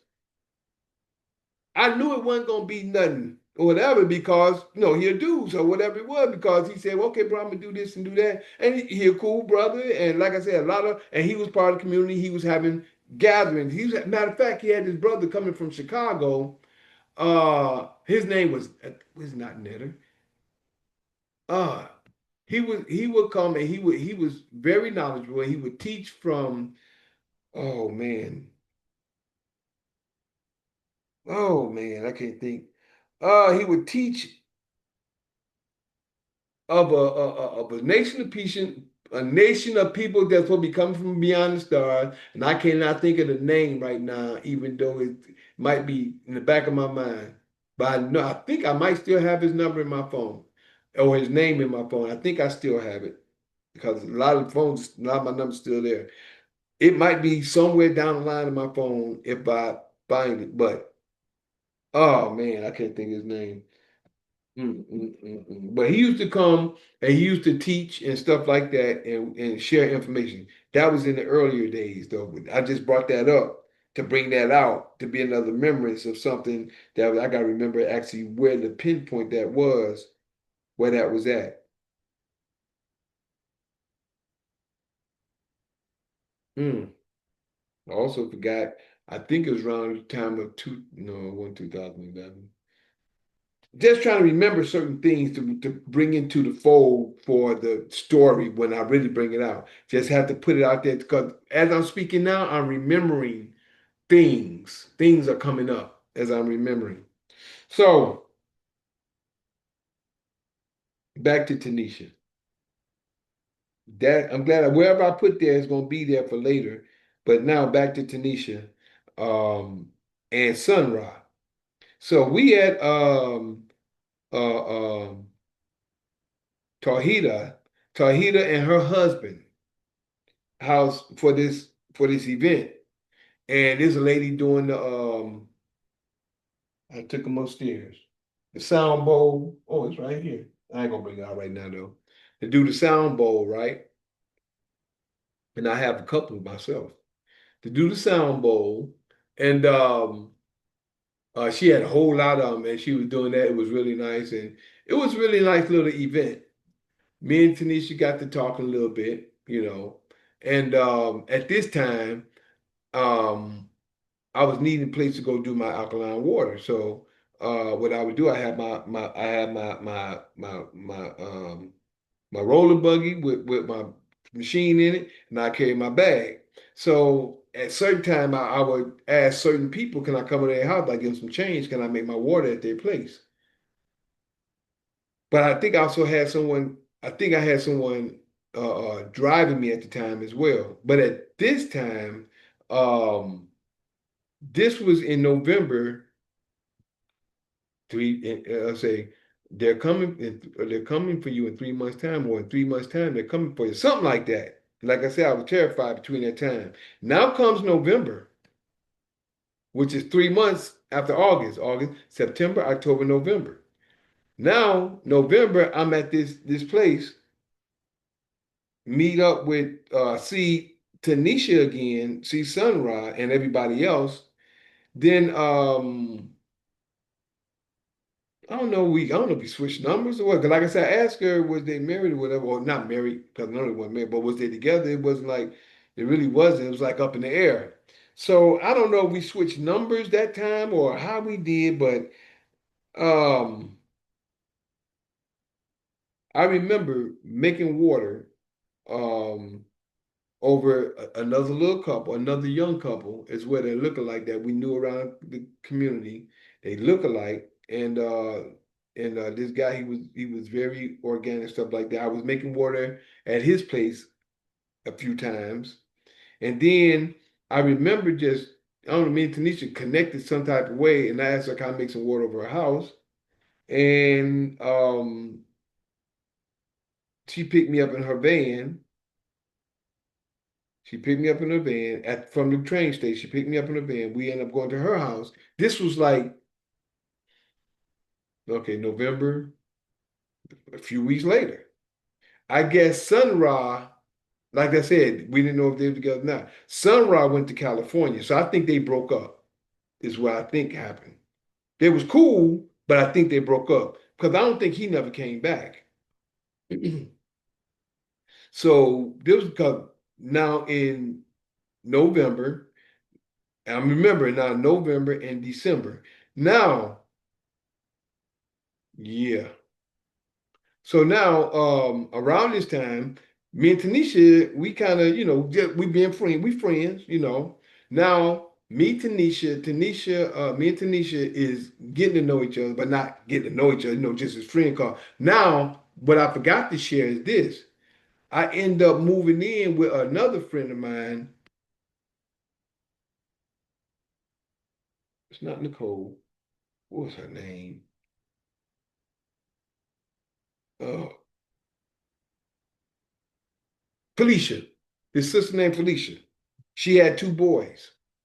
Yeah, she had 2 boys. She ended up allowing me to move in with her. Me and her, we was cool when I was staying in Norcross. I don't know if I meant to put this in there. When I was staying in Norcross, she came out there. Me and her, we was cool. Her and she brought some friend girls out there when Damon, not Damon, Daniel, but Daniel was staying with me there. She came out there, and me and her, I don't know how did we met. I forgot how we met, but she came out there, and we've been cool ever since. We was tight. So we always stayed in contact. So she was a good buddy of mine. Like I said, I made a lot of friends. So she moved a few times. And we always kept in contact. So we met when I was in Norcross. That means when I first got out there, when I first got my first apartment, because I was in that apartment when me and Felicia met. So we been in good contact, and a few times I moved in with her. Exactly. I almost forgot about that. Moved in with her a few times. Now this last time, in the time between November and August and November, I think I moved in with her right after the information that happened. Either I was staying with her at the time, or I had moved in with her right in the time of October. Around the time of October, I was staying with Felicia. So I'm staying with Felicia and her 2 sons. I'm sleeping in the front room on the couch. You know, I stayed with her before. She had got married. Yep. I was staying with her in another house. Me and her, like I said, we was cool and stuff. She ended up getting married to this other guy. I don't know how. And then when I left there, when we connect back together, they weren't together. But me and her was still cool, just cool, you know. So um, Desiree would come see me while I was there. Um, while I was staying with Felicia. I don't think Felicia liked Desiree. A lot of people didn't like Desiree for some reason. Like I told you, spiritually, they kept telling me, you don't need to be with her, but it lasted as long as it lasted. So she would come to see me while I was with Felicia. Now, at this time, it's going into the point of now me and Tanisha, we cool. I'm making water over her house. Sunrise I guess moved back to California. Now me and her is getting cool. Me and her is getting cool. We getting to know each other. And then and Akashi, me and Akashi is another sister. I think I shared with y'all. Is the one that told me you need to be in Detroit. She's the one who told me I need to be in Detroit in 2014. Yeah, in August of 2014, around the 12th, around that time. But back over here in 2012, 11. Yep, that's 11. Because we're going into 2012. Yeah, we're going into 2000. I'm staying with Felicia now. And I done went on the trip, come back, still at my shop, and I'm making water. Now, and that's when I connected with her. And we're being cool. We cool. Now I'm going back and forth I'm with her, and I'm going back to Felicia's house. Felicia, like I said, me and Felicia just friends. So now I'm going, and now me and Keith Ritter, and I don't think I shared that with y'all earlier, about maybe some months earlier. Matter of fact, I think a year earlier, probably in 2011. No, it was in 2011. Yeah. All this is in 2011. I met Keith. He came to my shop one day and we just kicked it off talking as well. He said he's from the tribe and he was letting me know, and he talks a certain type of way. He's more like an he talking about he used to go and get people out of jail and go down to the courthouse and talk to hear what he say he would do. But he was a young guy. I think yeah, he's younger than me. But he would go down and he would carry himself in a certain type of way. He'll talk like he's a diplomat. He'd talk like he's an executor. He talked and he'd call, said, look at this place, man, this place right here, this is supposed to be a kingdom. Look how much trash around here. We're not supposed to be living like this. And I said, you're right. But He taught me and shared a lot with me. He's the one who I learned. He said, I don't say can't, stop, not, won't, and no, and don't. I don't do that. Then he taught me how to twist the words to a positive narrative. To a positive narrative in order to, and what he said is you're gonna see things differently. And I did, and I started at first I didn't think I could stop saying, well, you can't, wait a minute, okay, well, we'll try. Or maybe so. So instead of saying, well, you can't, or you not, or say, well, I'm gonna check it out. Let me see first. You just change the narrative in the conversation, and then the vibration will change. And that's fact. In the words you speak, the vibration will change when you stop talking negative. And I felt the change. I did that for about maybe, and this was when I was with Tanisha when we got to that point. But I knew him before I knew him before or in time that, no, I think it was before because I was in my shop when he came to meet me. And also my boy Daniel, who actually did the labels and stuff for my Alkaline Sun teas, and helped me out a lot of that as well. But he's Caucasian, but he was cool. He said, I'm a finisher. I like to do this and that. And he helped me out with a lot of different things at the time. So I met them two, I'm gonna say around the same time, give or take. But Keith is the one who really guided me on, I wouldn't say positive affirmation, but positive way of thinking, a positive way of speaking to change your vibration. And when I say when I started doing that and I did it for so long, I felt the change. I recognized the change. It's like a different vibration. It's like a different level. You have elevated. So by understanding these things, and he gave me the understanding about this group named Gin. They used to go on is Gin for it say GIN, but it talked about though GIN is an acronym for 3 words, and I can't remember 3, but I do have the DB the disc tape. I think it's an 8 to 16, something like that, disc tape, and you just go through and you listen to it, and it gives you an example of certain things that's going through it. And it even talks about my situation with Desiree. It talks about sometimes we want something so much, and this is what we want, but what we want is not what we need. And then in that information, it talked about, well, this guy wanted Jan. This guy really wanted a woman like Jan. He thought Jan up and this and that, and he ended up getting with Jan. And Jan wasn't what was needed for him.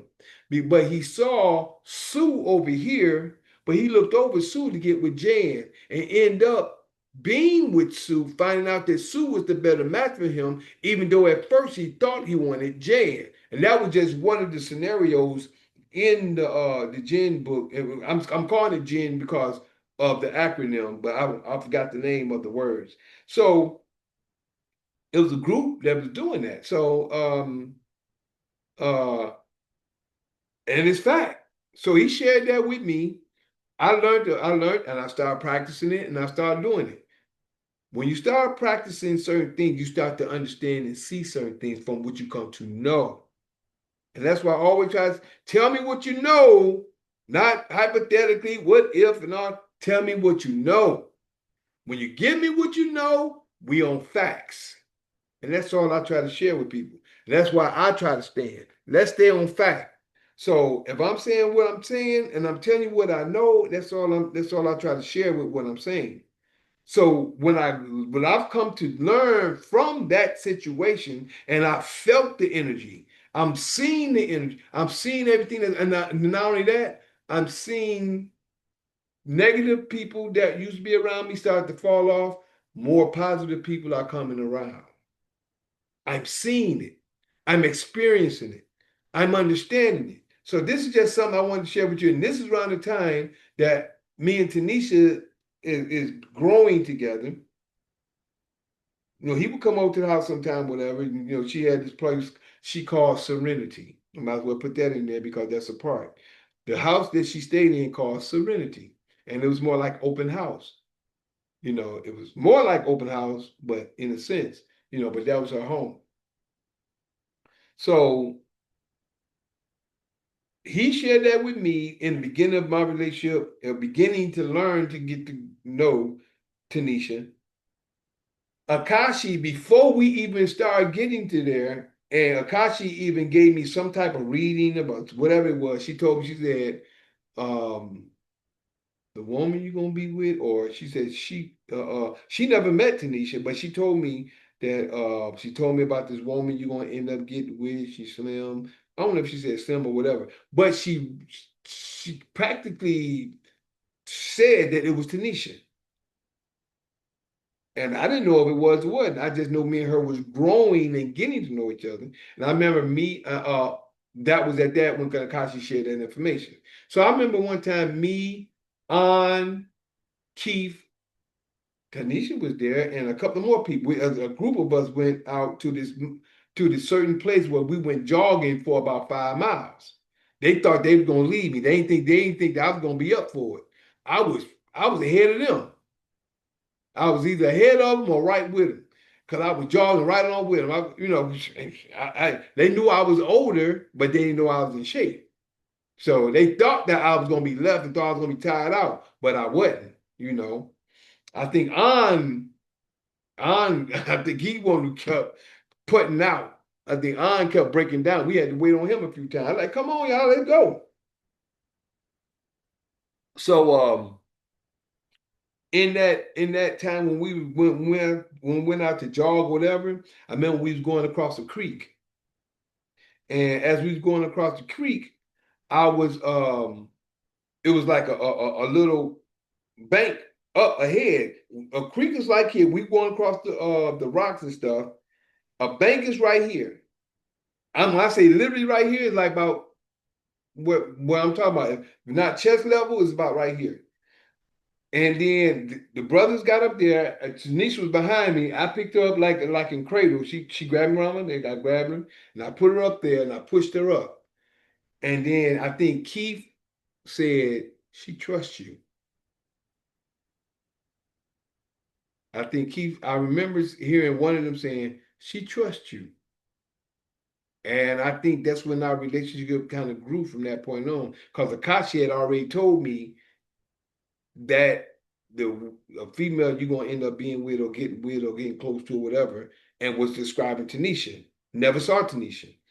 Um, we had been getting together, doing a lot of things, started hanging a little bit. When I put her up on that bank and pushed her up and stuff, and then he said she trusts you, because y'all could have failed, coming across the water on them rocks could have been slippery. That's what they said. She trusts you. I said, okay, not paying no attention, just doing my thing. So so so that's when my relationship started to grow with Tanisha, you know. So I remember having a conversation with her and her friend, I guess it was her best friend, stayed right across the street from her on where we was and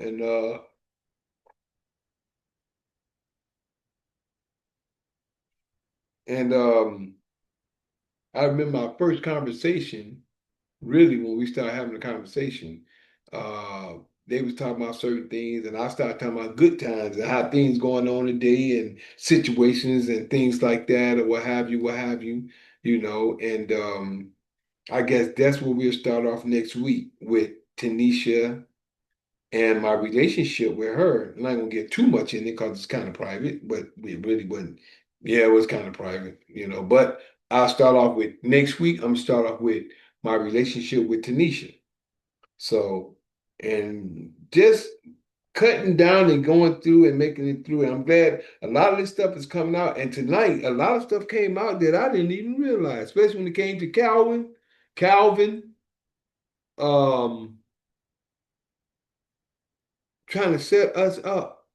And I'm glad me and Nicole, we actually had a conversation this morning about if we do something, we're going to do it. We ain't going to try to have you do it and then get you set up. We're going to she's like that and I'm like that. I'm going to step up first and see if it happens. And if it happens, come on, let's go. I like people like that. Them the type of people I deal with.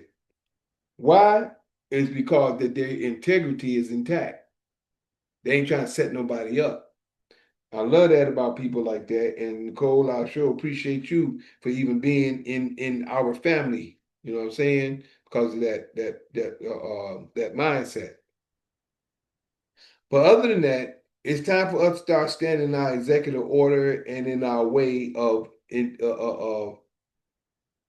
facts and getting to know and understand ourselves and the things that we do and how we do it. That's the key. Because in the new world, which is the kingdom that's coming, because this world is fading, you got to be accountable and know what you're talking about. So other than that,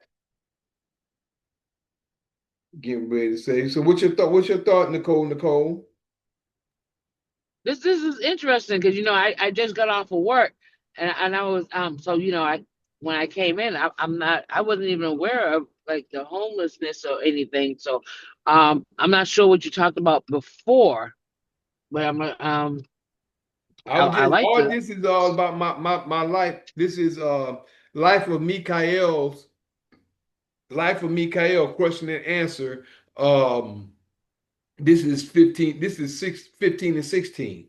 This is the 15th and 16th episode that I'm on here, and I'm going from Detroit all the way to where I am today. And I'm just trying to remember everything. So if I decide to make a book or a book or a movie or anything that I can remember. But G1 is the one who suggested, he said, man, you ought to tell the story of your life. So, about your travels and things like that. So, in case, you want to, your memoirs, just in case you want to, make a movie or a book behind it. You ought to talk about it in that way. And to be truthful, this is good. I am talking about it the way I'm talking about it now, because I've kind of talked about it before, but never in detail the way I'm doing it now, because it's things that's coming about now that I'm seeing in my walk in the life that I've been and walked in, and I'm seeing things that has happened on a different level that I'm speaking it and looking at it from the way I'm speaking it right now. You know what I'm saying?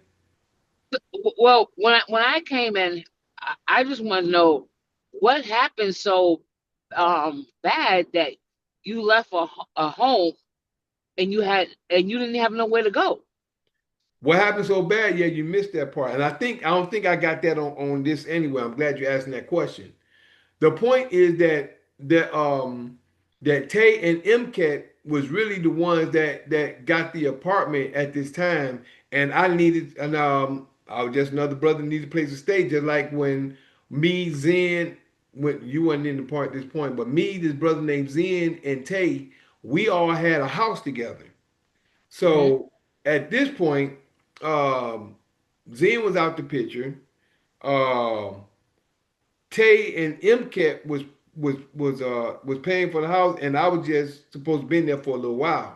So I was standing in the front room on the floor because they didn't have a couch or anything at the time. But them two had the room, and I was standing in the front room on the floor. You Hmm. know, and so me and this other brother, this is what happened, and I keep my word. Me and this other brother that was getting waters from me, helping me out, or I was helping him out, whatever it was that we were doing, I forgot what it was. I don't know if they was getting waters from me or if I was making waters at their house, and was some type of situation going on. And this brother was with another brother. He was about to get his own place.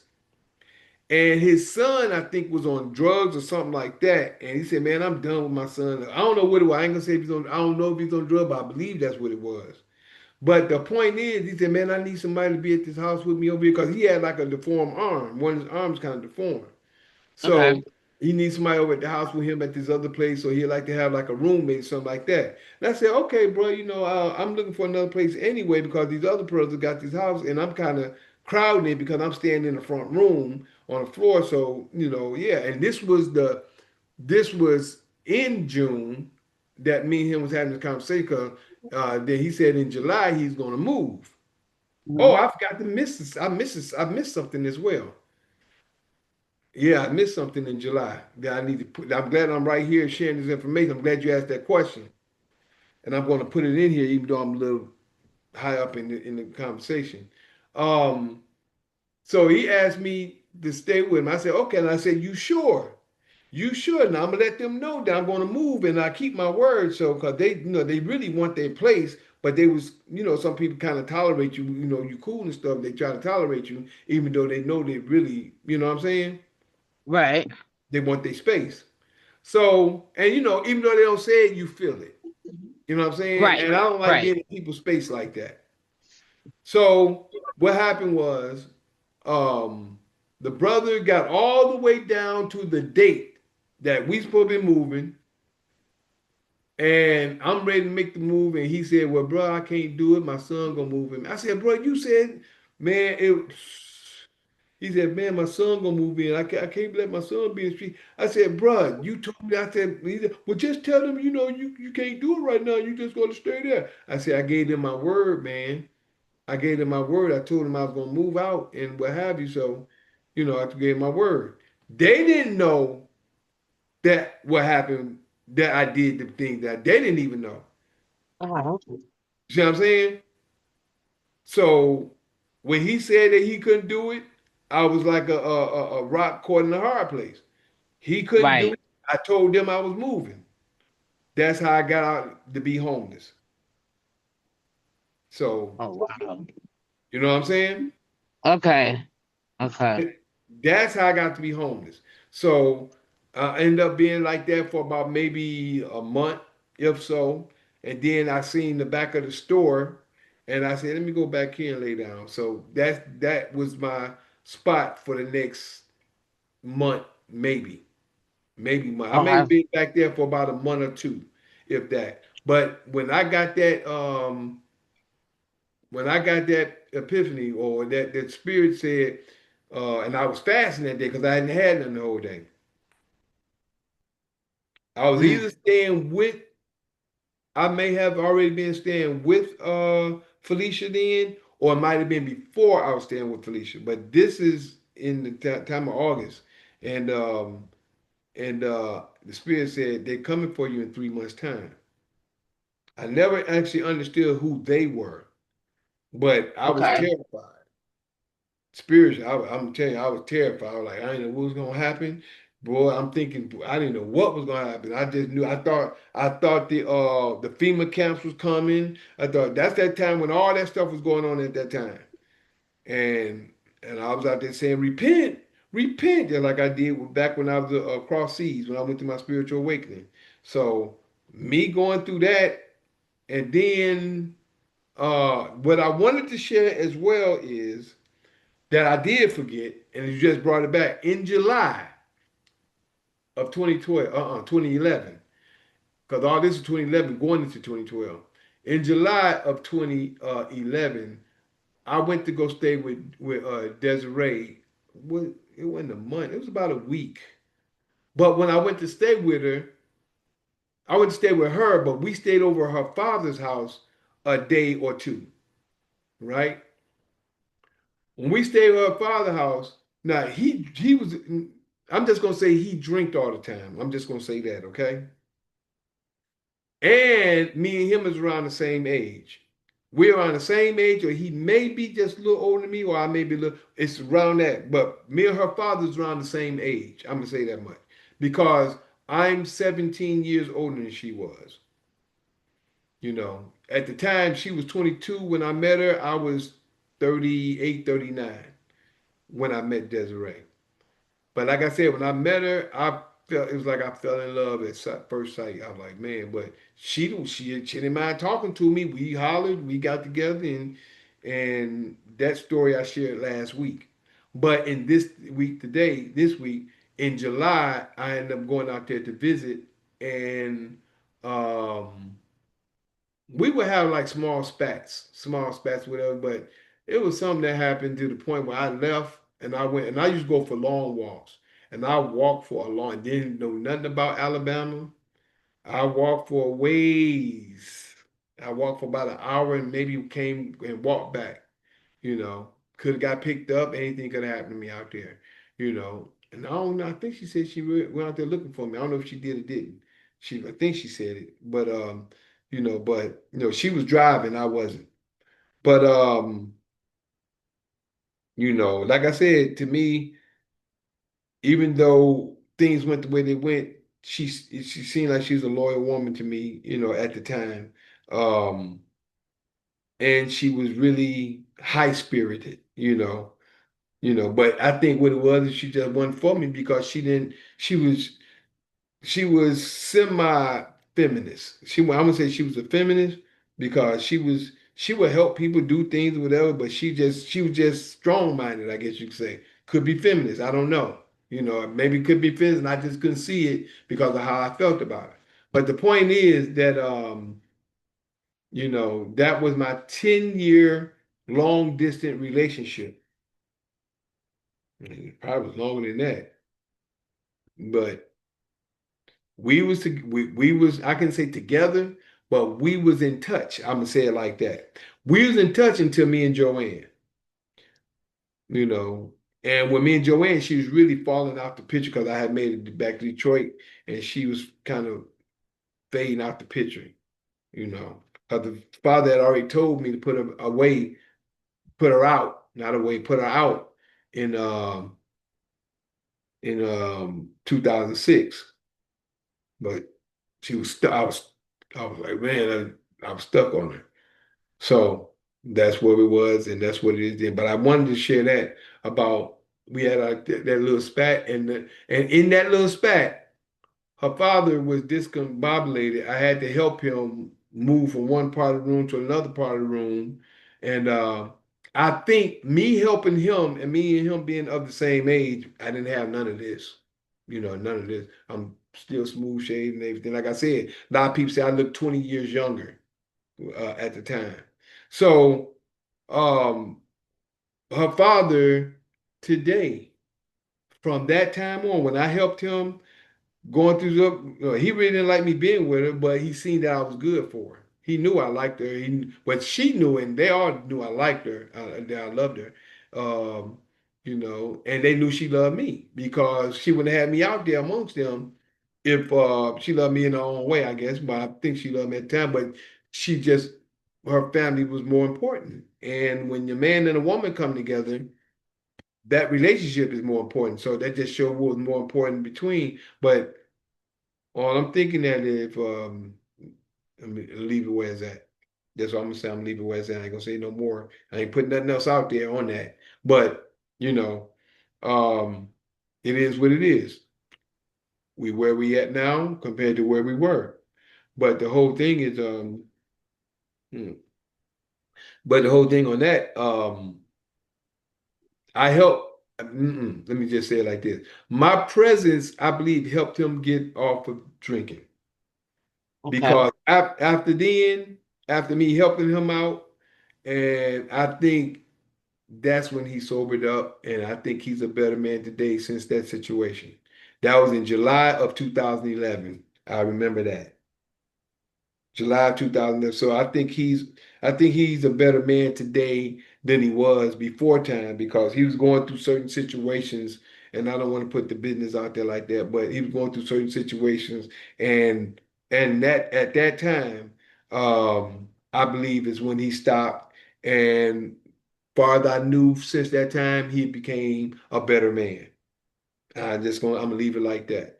So, and I'm thankful, I'm thankful that that happened as well, the way it is, and I'm glad that he's a better man today since that time too, because he seen that. I think he seen that. I was vegan. I was in shape. You know, I love Desiree, his daughter. You know, but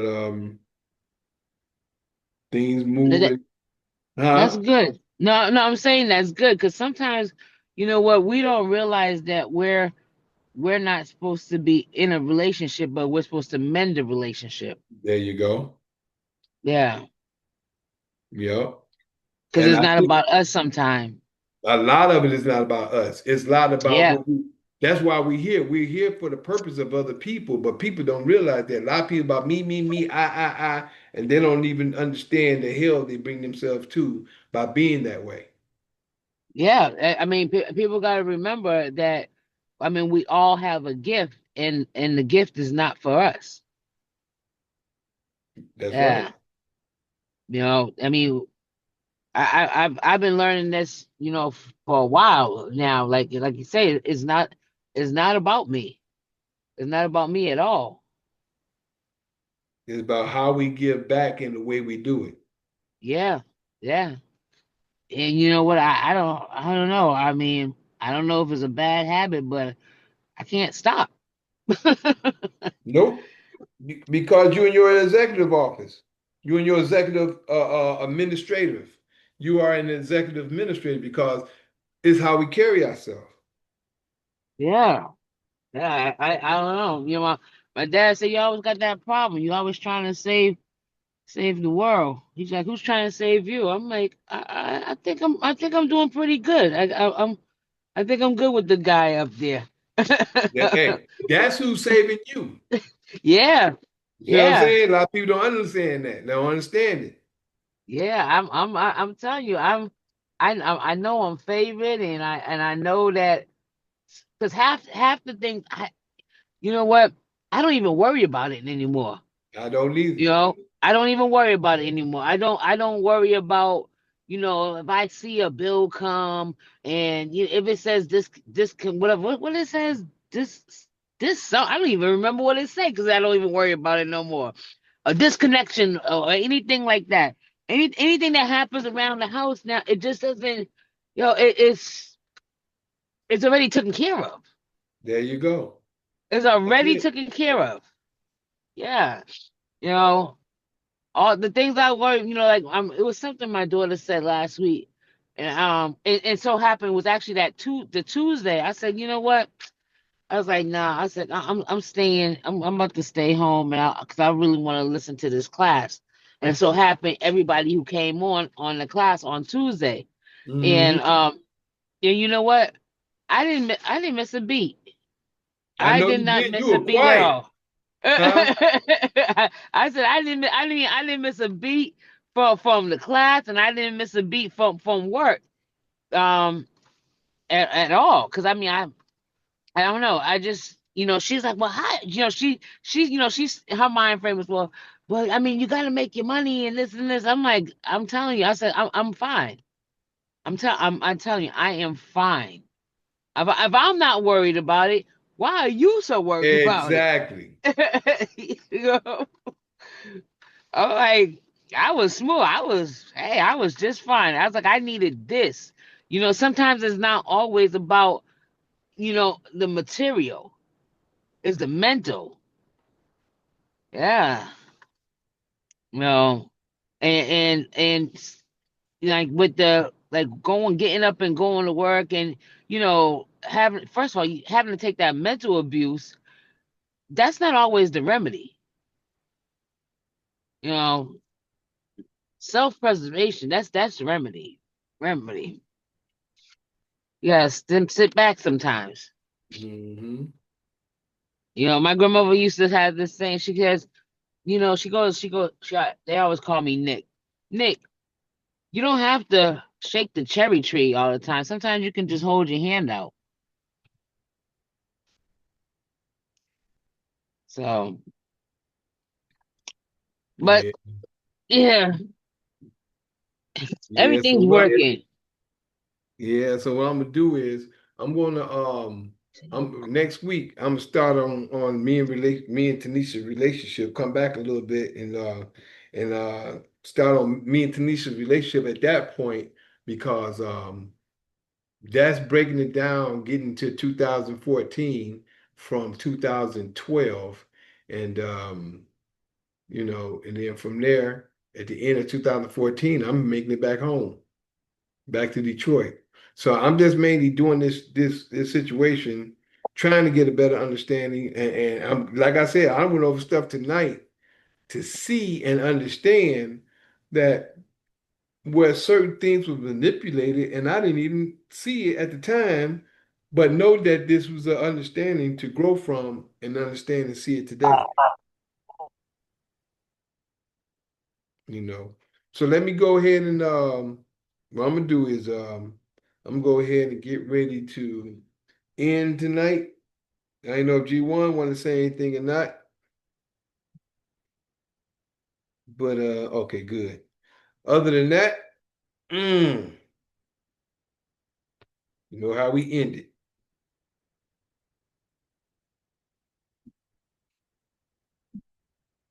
Yeah, buddy. This was something to speak on tonight, boy, because a lot of stuff came out that I had forgotten about. Other than that, we're gonna start off with the benediction, and hopefully we see everybody tomorrow night on Mikael's Knowledge of Truth, same time, which is 9 p.m. on tomorrow night, since we end tonight where we at. And we're gonna end it like this. This is the benediction. Let me see, I think I do without the benediction, which is the priestly benediction that Father told Moses to tell Aaron to tell his sons. The priestly benediction.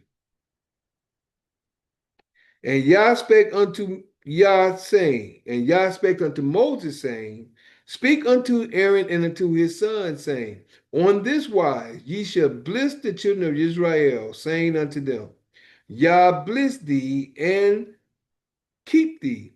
Yah make his face shine upon thee and be gracious unto thee. Yah lift up his countenance upon thee and give thee peace. And they shall put Yah's name, which is his law, upon the children of Israel, and Yah will bless them. Shema Israel, Adonai Eloheinu, Adonai Echad. Baruch Shekebo Baku Violam Vaed. Hallelujah. Hear, O Israel, Yah our fathers, one Father. Blessed be thy glorious kingdom forever and ever. Hallelujah. Bless you, Father. Praise you, bless you, and thank you for all you've done, been doing, and plan to do. We ask you keep giving us wisdom, knowledge, and understanding, life, health, and strength, food, shelter, and clothing. Let's be happy, healthy, wealthy, wise, and prosperous in all that we do. We praise you and we thank you, Almighty. Hallelujah.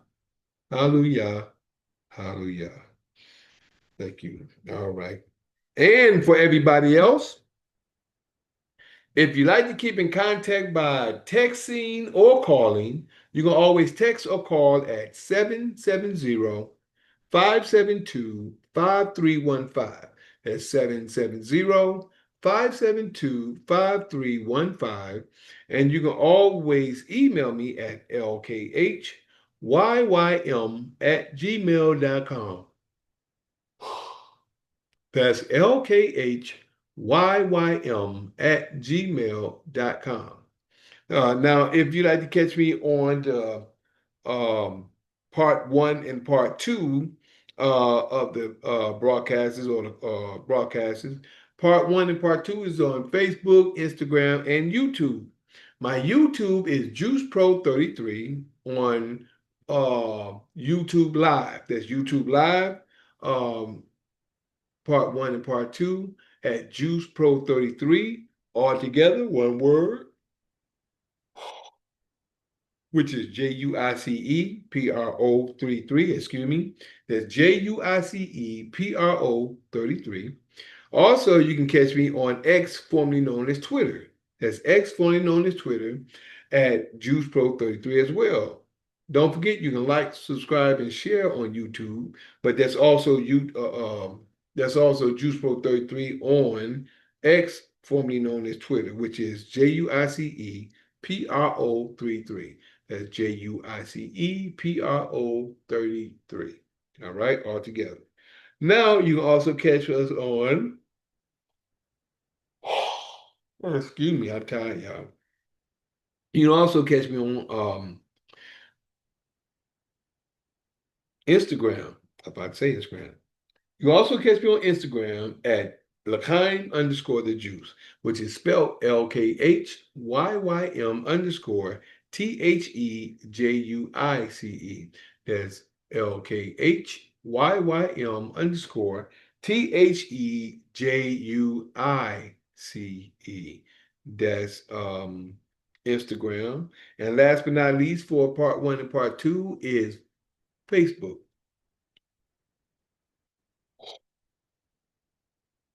Excuse me, it's Facebook. And Facebook is MI_CHAEL space HARRIS. That's MI_CHAEL space HARRIS. That's Facebook. Now, if you'd like to get in contact with me on or should I say, if you'd like to see the full video, which is from Zoom, we're going to transfer it from Zoom onto YouTube and the rest of these podcasts that we're about to share with you. YouTube, again, you can like, subscribe, and share, which is JUICEPRO33. That's JUICEPRO33. Excuse me. You can also catch it on X, formerly known as Twitter, for the full version. That's X, formerly known as Twitter, which is JuicePro33, JUICEPRO33. That's JUICEPRO33. Then you got patreon.com/L'chaim, which is LKHYYM. That's patreon.com/LKHYYM. Excuse me. Forgive me. Also, we have rumble.com. That's rumble.com/LKHYYM. That's rumble.com/LKHYYM. Now, if you'd like to get on the platforms where you can catch us on YouTube, on Zoom, please text or email. Text me first. Let me know you're coming on because we're not just letting anyone on. Like someone tried to get on earlier. Again, text the platform for Mikael's for Fight Fire with Truth, which was tonight, is Fight Fire with Truth, which is open conversation, which is at 9 p.m. on Sundays, night after Sunday. That's 9 p.m. night after Sunday, which is Fight Fire with Truth, which is open conversation. It's coming down. Also, on Monday or Monday night, night after Monday, we have Mikael's Knowledge of Truth. That's Mikael's Knowledge of Truth at 9 p.m. night after Monday. Tuesday evenings at 6 p.m. Tuesday evenings, we have Introductory to Solving Class Knowledge. You have to have either someone have to invite you that they can say who you are, or you have to talk. You have to text me, call me, let me know that you're coming in. And that's Introductory to Solving Class of Knowledge. Introduction to Solving Class of Knowledge. And that's on Tuesdays at 6 p.m. Eastern Time, which is in the evening. And last but not least, we have on the Sabbath, Assembly of the Righteous, which is Assembly of the Righteous on the Sabbath at 12 p.m. noon. That's 12 p.m. noon on the Sabbath. Other than that, as y'all can see, I am tired and I'm about to go lay it down. I thank y'all for your time, your patience, your listening, your seeing. And I forgot one thing that I usually share before I go, which is that, excuse me, I am that Mikael in Daniel chapter 12, verses 1, 2, 3. Yeah, that's me.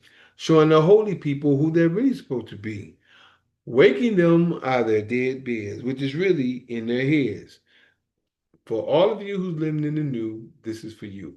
I'm that same Mikael in Revelations 12, battling that red dragon where Satan dwells, who deceiveth the whole world but prevaileth not, because the horn is blown without a doubt. This is prophesied for you to see. that Mikael is really me. Appreciate y'all, fam. I'm gonna see y'all in a minute. Y'all have a good night.